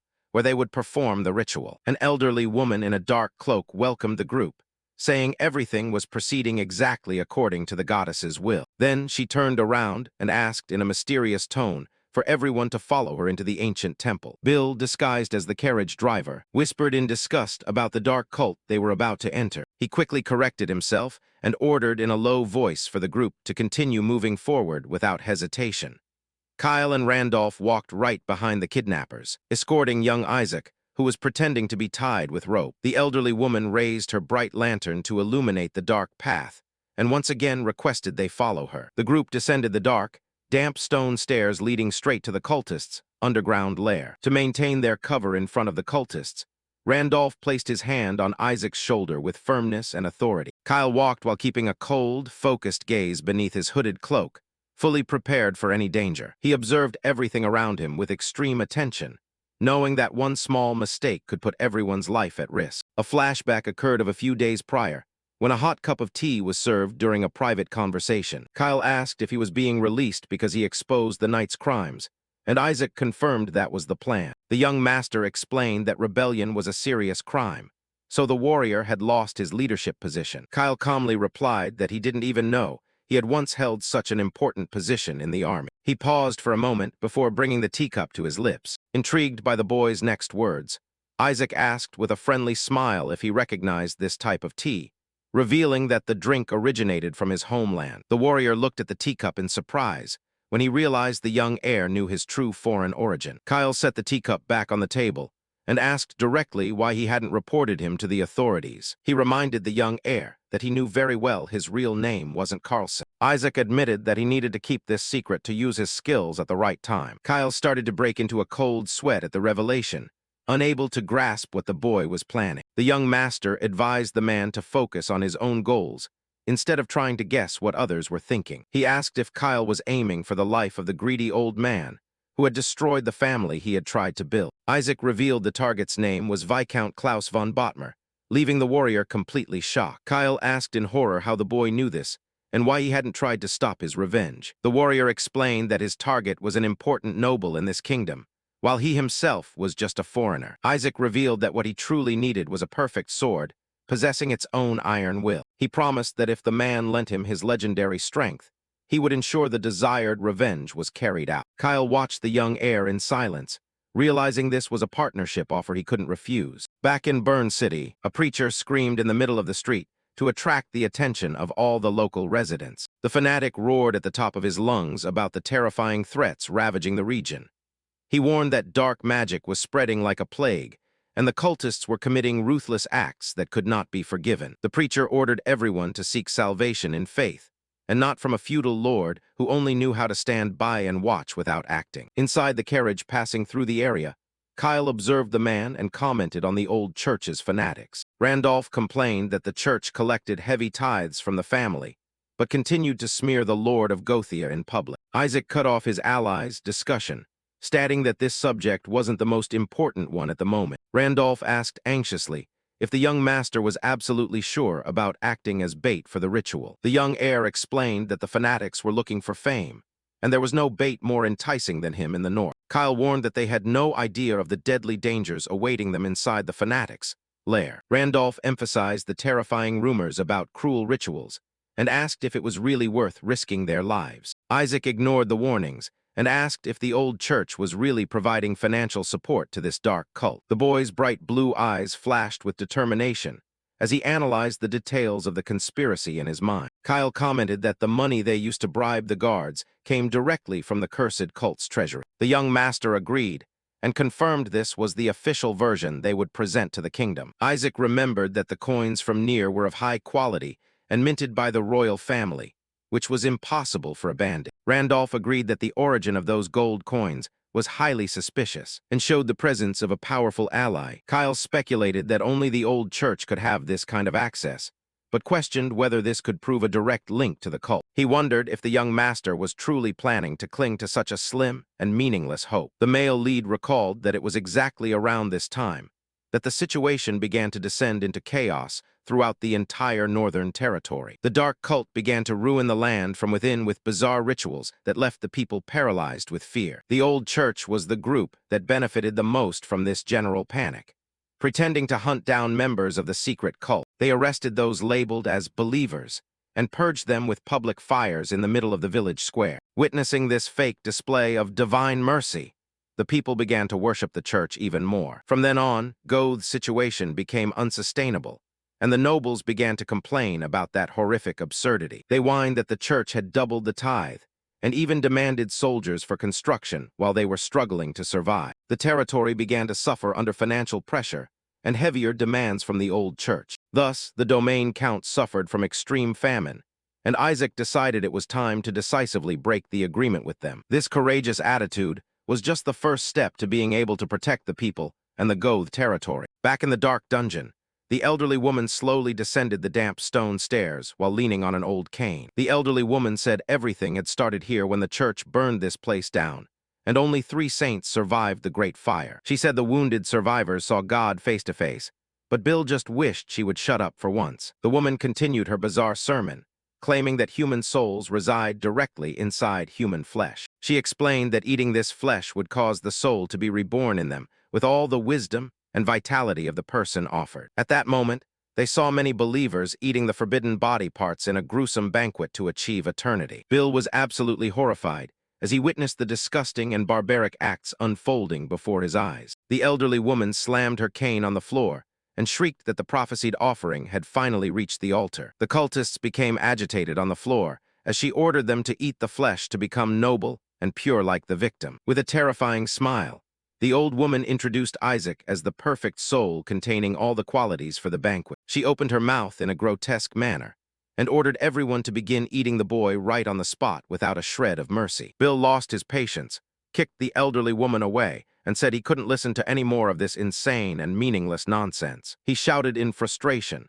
asking Isaac how much more of this bizarre insanity they had to endure in this cave. The knight stepped forward and began to untie the fake ropes binding the young master's hands to initiate the fight. Isaac removed the gag and sighed with relief as he saw Bill finally act exactly as he had expected. The young master calmly ordered his allies to engage only with the believers who attacked them first. The cultists retreated in terror when they realized the supposed victims were actually ruthless warriors. Isaac warned his associates seriously not to forget the true strategic plan that had brought them to this place. The woman lying on the ground shrieked in hatred, promising that a horrific curse from the goddess would descend upon the intruders. Randolph interrupted her with a precise blow to the face to silence her forever and end that annoying screaming. The knight pointed his sharp weapon out and warned the other fanatics that whoever dared take a step forward would be instantly killed. He assured them with a terrifying gaze that he would take down any opponent before they could even feel pain. Upon hearing that horrific threat, most of the cultists ran away in a panic, trying to escape that place. Randolph was slightly surprised to see the whole gang running away in desperation through the dark hallways of the dungeon. The henchmen ran so fast that in just a few seconds, the entrance to the temple was completely empty and silent. Kyle asked if they should chase after those fleeing, but Isaac replied that the priority now was to search the entire area. Randolph sighed wearily and concluded that these insane cultists were nothing but a chaotic joke. Kyle knelt beside the woman who had fainted on the floor and calmly asked if she could stand up on her own. The elderly woman regained consciousness in a confused state, asking where she was and begging them not to hit her, which made Kyle curious about her reaction. Randolph sarcastically asked if she had suddenly aged and made a biting comment about the old woman's mental state. The elderly woman begged for mercy, mistaking Isaac for the deacon, but the boy only called her mother in a friendly manner.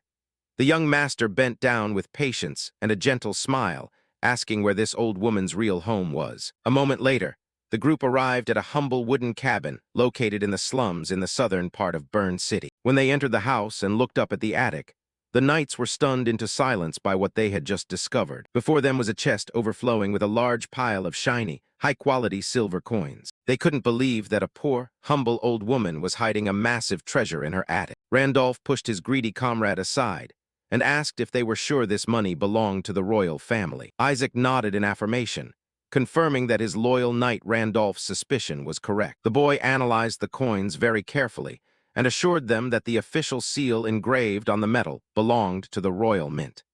He celebrated because they had obtained the evidence linking the cult to the church, but was interrupted by a knock on the door and a voice calling out. Suddenly, the cabin door opened, and someone announced loudly that they were entering the humble room. The voice of the newcomer echoed through the house as he kindly asked the old woman how she was doing. Upstairs, Isaac's eyes widened in total shock when he realized whose voice that was. The boy immediately recognized the person who had just entered as an influential priest from the old church. With a discreet smile on his face, the man asked in a friendly tone if the ritual had been a great success. Sitting on the bed, the elderly woman broke into a cold sweat and hesitated to answer the man in front of her. Trying to hide her extreme panic, she trembled all over and tried to mutter a few disjointed words to distract the visitor's attention. With panic-stricken eyes, she stuttered in terror and claimed that demons had infiltrated the temple and destroyed everything.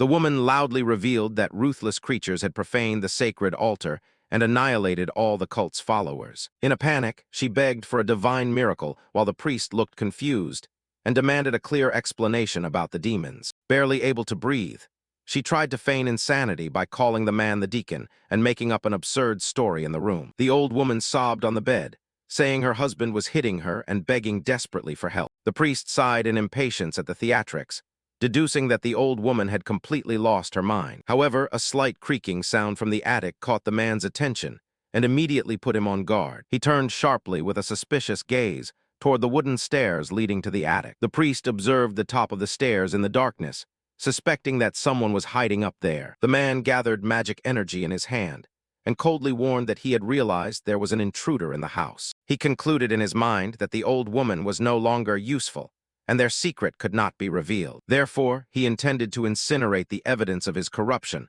along with all the wealth accumulated in that filthy attic. Kyle observed the threat from above and warned that true devils often hide behind holy light. In the blink of an eye, Kyle appeared behind the clergyman with a sharp blade pressed against the traitor's throat. Trembling and sweating in terror, the clergyman tried to threaten the warrior, warning that the Vatican would avenge his death. Isaac began to walk slowly down the wooden stairs, commenting that he had finally remembered the man's identity. The young master smirked and greeted the traitor sarcastically as he approached in the living room. Time skipped to the next morning at the city's majestic cathedral, where the deacon appeared, bound and captured. Bound tightly to a wooden chair with heavy ropes, the corrupt clergyman had no way to escape. Weeping in desperation, the prisoner began to confess that the old church wanted to expand its influence within the territory. He revealed that to achieve this goal, the bishop had ordered them to create a fictional villain to instill fear in the people. Thus, the man created a new doctrine and incited poor, homeless wanderers to establish that horrific cult. The deacon bitterly admitted that this very conspiracy had birthed the terrible cult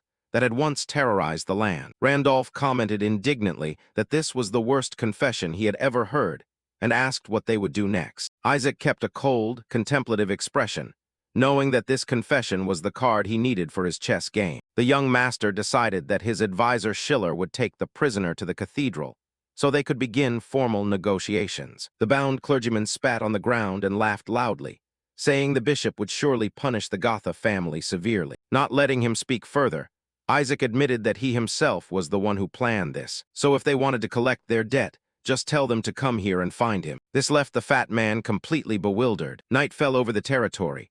In the silent dungeon, a lonely candle burned, casting flickering shadows against the cold stone walls. The monk constantly stomped his feet on the ground in restlessness. The bound clergyman broke into a cold sweat, thinking that his entire plan had collapsed in a single night because of a child. Suddenly, an unbearable, sharp pain struck the deacon's chest, causing him to moan in pure agony. The man laughed grotesquely and mocked that the young heir was merely the descendant of barbarians. The prisoner ensured that divine justice would fall upon Isaac's sins before he drew his final breath. He felt his strength fading as he babbled that the bishop would surely bring about the punishment the boy deserved. With a crazed, hateful gaze, the man used his last bit of strength to curse the entire Goth bloodline. The clergyman looked at the hole in his chest in astonishment, unable to believe that his time had run out. He groaned in pain one last time as the mysterious hooded attacker turned to leave. The mysterious figure who had eliminated the deacon walked with cold, silent footsteps out of the dungeon. However, heavy footsteps blocked his escape route, and a firm voice asked if the intruder intended to leave already. Isaac appeared majestically at the dungeon entrance, holding a bright lantern to block the attacker's exit. The hooded figure immediately stopped as he realized he had fallen perfectly into the boy's trap. Isaac smiled coldly in the darkness, commenting that it was a pity they had to meet in such a tragic way. The young heir revealed the hooded figure's true identity, calling the man Bishop Levonius. At the same time, the outside of the building was also surrounded by a group of soldiers. Not far away, Kyle and Randolph, hiding in the trees, also observed everything. They discussed among themselves, if the young master guessed correctly, are they from the old church? That's right. Seeing their work ruined, they came to silence the witnesses. I didn't expect the young master to guess so accurately. Randolph looked toward the group, his eyes pensive, then muttered, "The old church, huh? They made a fortune from near, yet neither I nor Pickle knew anything about it." "Ah, no, wait. Not exactly. It's not that we didn't know. We knew perfectly well it was dirty money, so we turned a blind eye and didn't ask any questions." Kyle glanced at him briefly. Then he stood up and said, "Now that you know, don't end up with a pathetic conclusion like Pickle. You still have a family to protect. These words seemed to awaken Randolph. His hands clenched in determination. Seeing this, Kyle nodded with satisfaction. Let's focus on the work. There are 13 people in total. Clean them all up. Don't let anyone get in the young master's way. As they spoke, they drew the sharp swords at their sides. Back inside the room, the cold voice of Livonius also rang out. You don't seem surprised to see me. Or has the Marquis's son been special since birth? He spoke while wearing his familiar, compassionate smile. But at that very moment, Isaac's eyes widened. An attack struck directly toward him. Luckily, Isaac dodged at the very last possible moment. It turned out the attack toward Isaac was a wooden stake. It was strong enough to pierce through the wall. Isaac immediately guessed. Did he use teleportation onto the pile of stakes, or is that magic power from that grimoire? Reflecting, he said, I'm very surprised, too. I didn't think you would personally come here. Responding to the words, Livonius also curled his lip. Is that so? Actually, I am also quite saddened. I didn't expect the deacon to fall into darkness so easily. But in any case, he should be grateful to me. After all, he brought the seeds of disaster straight to me. The words just finished, and this guy drew another sharp stake from his side and threw it straight at the protagonist with wind-tearing speed. Isaac's eyes remained focused. He brought his hand forward, and in a single moment, Isaac deflected this sharp stake, causing it to pierce deep into the stone floor. Livonius's expression became flustered as things didn't go his way. How can you use ice magic? He shouted loudly. But Isaac only replied calmly. Who knows, maybe I just sold my soul to the devil. Livonius's expression began to turn ugly, but then he became a bit calmer. Isaac, do you remember? When you were just born, it was I who performed your purification ceremony. Back then, I wasn't happy at all when you appeared in this world. Do you study history? Isaac shrugged and replied, Yes, just like everyone else. Livonius stepped forward and said, Then you must know that your birth was a mistake. Most of the believers here are from the borderland tribes. Savage, cruel barbarians who go around looting and causing trouble. Yet your father, Count Goth, wanted to make peace with them.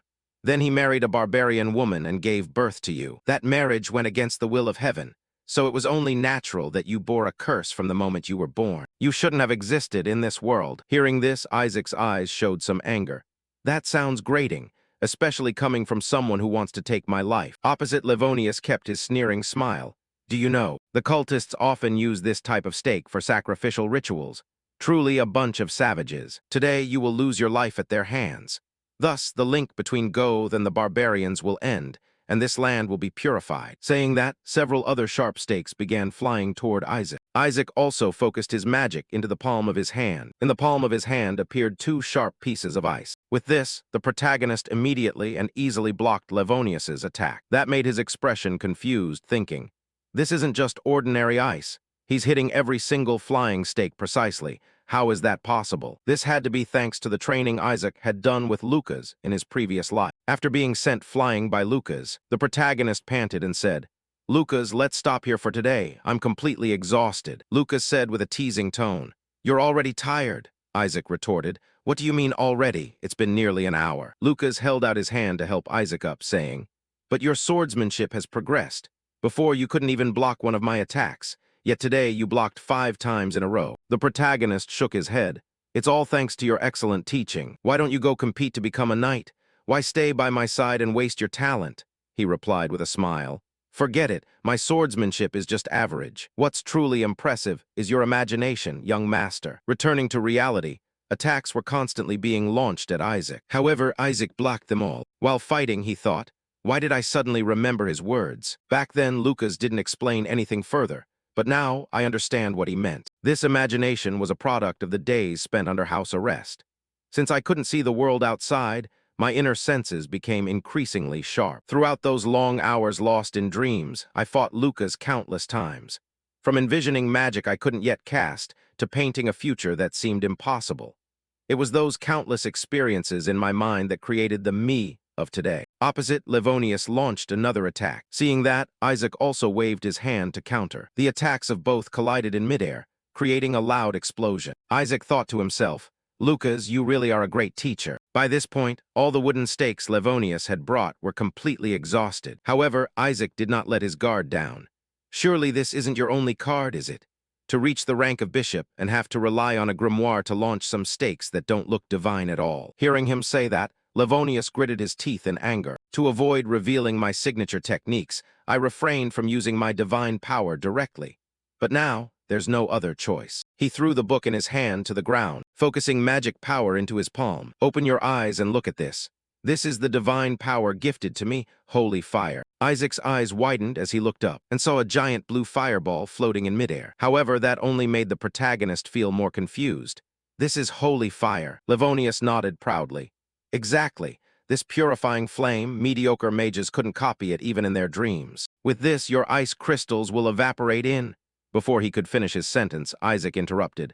Are you talking about this? At this moment, an identical fireball appeared in his hand, leaving the fat man extremely confused, not understanding why. Livonius seemed unable to accept it and angrily questioned. How could you create that flame? Isaac answered in an incredibly casual tone. It's simple, just create fire and compress it twice. This made Livonius feel even more incredulous. Are you kidding me? Power doesn't work that way. Responding to the words, Isaac educated this fat old man. With the power of the old church, maybe that's true. But it seems I am a heretic, because my magic is parallel magic, and thanks to that I can do this. Just as he finished speaking, the flame in his hand suddenly burned more fiercely than ever. Then, it even turned purple. Witnessing that, Livonius's eyes nearly popped out of his head. Nonsense, how is that possible? How could such power be granted to a bloodline that carries such filthy blood? Isaac extinguished the magic on his hand and said, Oh, maybe the gods favor me more than that. The words made Livonius's face stiffen. His hands began to tremble. That's blasphemy. I have trained this power for decades. As soon as he finished speaking, he fired the fireball in his hand straight toward Isaac with wind-tearing speed, while the protagonist still stood there calmly, thinking, Decades? I've been practicing it all my life. His gaze became sharp and cold. He slowly reached his hand forward. A purple pillar of fire, even more terrifying, erupted from his fingers. It pierced through the blue fireball and headed straight for Livonius, causing the man's face to break out in cold sweat. Isaac said calmly, Since I pity you both, Bishop, I'll let you know why I had to die. And the reason is, it would be troublesome if it was revealed that I know how to use magic. Just like that, Livonius took the magic attack head-on, and in the end, his body was scorched to black charcoal. As for Isaac himself, he coughed violently after that terrible attack, as maintaining magic of this scale for this long was still too much for him. The person who arrived was Kyle. He was supporting Randolph, whose body was covered in blood. His eyes started in surprise when he looked ahead, where a pile of ashes was already burned black, and asked, What happened here? Isaac turned to look at him with a hesitant gaze, then thought, Unlike Bill, Kyle hasn't signed the contract. It's best if I hide the fact that I know how to use magic. Thinking that, he fabricated an excuse. The deacon and the bishop had a falling out, and as you can see, they ended up destroying each other. This story made Kyle feel somewhat surprised. Is it really like that? Isaac also felt equally skeptical of him, not intending to ask anything more. How? He wondered to himself. While Kyle didn't ask anything else, he announced, I've cleaned up the holy knights outside. Isaac nodded but then fell into deep thought and asked, And what about Randolph? Kyle looked at Randolph briefly and replied, He asked me to take care of his family. Time passed quickly. Randolph's funeral was held. Even the family head was present to attend. In another corner, Randolph's wife and 2 sons were weeping with sorrowful expressions. From afar, Isaac observed this quietly and then asked, How did Randolph die? At the very least, we should inform his family. Kyle responded, Those holy knights are highly skilled, but Randolph could have survived if I had given my all. The statement left Isaac slightly silent. After a few seconds, he asked, Do you mean you didn't do that? I had to play the role of an ordinary soldier until I could kill that man, Kyle replied. But this gave Isaac a strange new thought. It means you accepted staying hidden until your revenge was complete, even at the cost of your best friend's life. On this side, Kyle continued to warn Isaac. I'm telling you this in advance, young master, just as a precaution. If you ever find yourself in a similar situation, I would still act exactly the same way. He spoke with an incredibly serious face. Isaac turned to ask, Even if I were the one helping you take revenge? Kyle affirmed once more, That's right. The day I reveal my full strength can only be that day. Isaac understood that the day he was talking about was the day he would collect his blood debt as Kyle, not as Carlson. Thinking this, he only replied calmly, I understand. Neither you nor I are the type of people worthy of attending a proper funeral. Time passed. The scene shifted to inside a carriage. At this moment, Isaac and his father were having a quick conversation. His father spoke first. The negotiations with the Holy See have been completed. In exchange for us turning a blind eye to the old bishop's crimes, they will stop collecting the 10% tax. And they won't dare send a new bishop here either. Though we don't know how long they will keep their word, for now, Goth has escaped the mess of the old church. just as you calculated. Isaac nodded slightly. In his heart, he felt a bit of joy. Good, the obstacle has cleared, time to prepare for the next step. On this side, Count Goth continued. Next time Carlson is here, I will praise you properly. For now, let's talk about something else. He took a deep breath to compose himself. He clasped his 10 fingers together and admitted, I didn't know a thing. From the fact that the cult's rituals were so brutal, to the fact that they brought 13 holy knights, and even that the old bishop himself was the one who created that perverse cult to engage in depraved acts.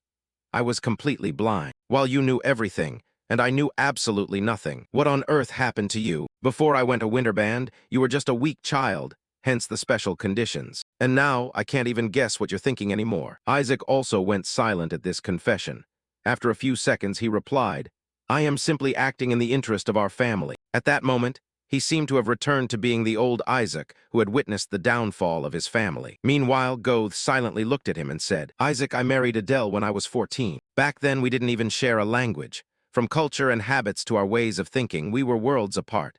She was a girl with a wild streak. That time for both of us was nothing short of hell, because we were just tools used to extinguish the war between the two sides. But precisely because of that, Adele and I made a vow to each other that there is no way we would turn our children into tools of the family anymore. Even though the true meaning of this life remains a mystery, we promised to help you live lives of your own. Phew, I thought I'd have to wait until you grew up a bit more to tell you this. But who knew you mature so fast? Looking at that face of yours, you're wondering why I'm telling you this, aren't you? He reached out to pat Isaac's head and advised, it means it's perfectly fine for you to just carefree, be a normal child. Isaac silently pressed his lips together and nodded.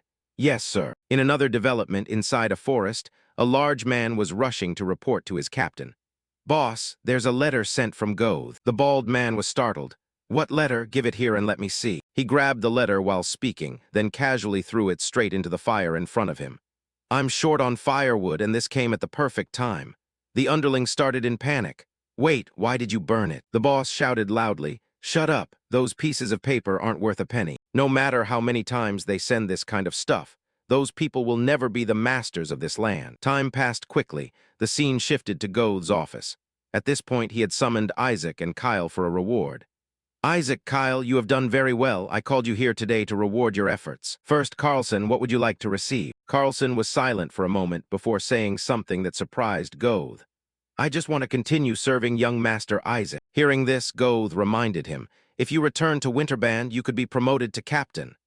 Responding to his words, Kyle remained firm in his thinking. I would rather stay where I can actually be of help. The Count tapped the table lightly and replied, staying by Isaac's side, huh? All right, if that is your wish, I agree. With Carlson as his bodyguard, I feel much more at ease. Afterward, he made an official decision. I appoint Carlson as Isaac's personal bodyguard and reward you with 200 denarii. Carlson hurried to bow and thank him. Then Goth turned to his son. And now it's your turn, Isaac. Speak. What do you want? Isaac quickly stated his wish. I want the Fickle family's territory. This made the Count startle. Do you mean Winfeld? Time passed quickly. The scene shifted to the training grounds. At this moment, Isaac and Kyle were preparing to spar with each other. Their wooden swords clashed, creating a sharp sound in the air. Isaac's small body was pushed back, finally sitting down on the ground. Meanwhile, Kyle said, good defense, but you still don't have enough strength to stand firm. Isaac breathed heavily, wiping his sweat. Kyle focused in thought. Then he suddenly said, why did you suddenly ask to spar? Isaac plunged his sword into the ground, speaking with determination. It's to take over Winterband. Kyle asked, what does Isaac intend to do in Winfeld? But the protagonist refused to answer. You don't need to know yet, just understand that it will help your quest for revenge. Now let's go again. The statement left Kyle slightly silent. After that, they quickly returned to their prepared stances. The protagonist was the one who attacked first. His body lunged forward with a burst of speed. His sword was immediately blocked by Kyle with ease. However, he was slightly surprised inside. I heard he had never learned swordsmanship, but the way he swings his sword is strangely beautiful. It's not fast, nor is it overly sharp, but the attack rhythm is flawless. A level like this usually requires practice from childhood, but his physique is far too weak to have done that. How could that be? Winfeld wondered to himself. Then this guy focused his eyes to observe. Next, he crouched down slightly to gain momentum to lunge. Seeing this, Isaac was startled. As soon as he closed in, Kyle's sword swung up at lightning speed. Although Isaac was able to block it in time, his body was constantly trembling from the strain. Then Kyle suddenly relaxed his hands holding the sword. His body lightly stepped aside. enough to make Isaac lose his balance and lunge forward. Seizing that opportunity, Kyle retracted his leg and delivered a heavy kick straight into Isaac, causing him such pain that his eyes bulged and his mouth opened wide. His small body flew backward. Kyle remarked coldly, "With this level, you don't stand a chance in Winfeld." Isaac clutched his stomach, gritting his teeth. "It's precisely because of that I'm asking for your guidance." Kyle looked at Isaac with a surprised gaze, then revealed a truth. "You can use magic." Isaac asked, probing, "Do you mean the deacon and bishop stopped fighting to the death?" Kyle denied it. The deacon didn't have the skills to defeat the bishop. When the protagonist asked how Kyle could be so sure, Kyle replied that whether it's magic or aura, when reaching a certain level, one can measure an opponent's strength. Hearing this, the protagonist suddenly smiled. "So you admit you've reached that level? I thought you were hiding your skills." Kyle mocked back, "You've known since I dealt with those holy knights, haven't you?" As he said this, Isaac hurriedly checked if anyone was around. And only after confirming no one was, he breathed a sigh of relief. Then Isaac admitted, "All right, using magic is easier to practice for a while, but the Goth family would be isolated in politics because of the special constitution of the ancestor, like a certain 10th circle mage." Hearing this, Kyle broke into a cold sweat. "10th circle? Are you talking about Sieg von Goth?" Isaac nodded confidently. "Exactly. He is the only 10th circle mage in history. Old books record that he also suffered from mana rioting. He collected artifacts across the continent with courage, and seems to have found his own way to suppress that constitution." "But what about me?" Kyle quickly understood the problem Isaac wanted to address. "If you can use magic, it means you have overcome that sickness just like that 10th circle mage." Isaac nodded, explaining more clearly, "Exactly. Now think about it for a second. A century has passed since Sieg burned the imperial capital. And now, another person with that constitution is born in the Goth family. And what's more, it's already cured. Do you think the royal family and the other nobles will leave us alone? No. They will turn me into a political pawn or find a way to assassinate me. Do you regret following the Goth family?" Kyle finished listening and said his true thoughts. "Yes, I regret it to death, but I'm not the type to turn my back because of the past. The one who should regret it is you, young master," he said while lunging to attack again, making the protagonist panic. "Wait, hold on, I thought the training was over." Just like that, his pathetic screams rang out across the training ground. Time passed quickly, until a month later. At this time, a caravan was escorting Isaac to the Winfeld area. Inside the carriage, the butler asked him, "Are you sure about going to Winfeld like this? Is it okay to report it? Han and Gisela will be devastated." Isaac turned his head away, answering in a tone that sounded indifferent. "They aren't the type of people to care about such things. Now it's too late." The butler continued, "The only one who cares is you, young master." Isaac's face opposite him seemed to be deep in thought. He thought to himself, "When I unleashed that purple flame, I had a feeling my body wouldn't last much longer. I still can't completely control the mana rioting. I don't want any risks." Thinking this, he said, "Better to let them be hurt than to lose their lives." Outside, Kyle was accompanying the group. He focused his eyes, scanning all around in vigilance. Meanwhile, the butler's explanation continued. "Winfeld is the old territory of the Fickle family. It's a land tainted by the blood of magical beasts. Nothing grows or survives there. This is also the front line against enemies who want to bypass Winterban." Isaac's gaze was distracted, as if he hadn't heard what the butler was saying. He thought aimlessly, "It looks exactly like the final scene at the mansion I saw in my previous life." Then suddenly, a strange horn sounded. The carriage stopped abruptly, causing it to shake. Panicked voices rang out everywhere. "A horn! That's a signal that magical beasts have appeared." A soldier ran over from the side, informing, "Young master, magical beasts are coming. Stay inside, don't go out." Isaac saw the figure of this person and was stunned. "Why are you here, Han?" Before his eyes was the trembling figure of the man trying to tightly grip his spear.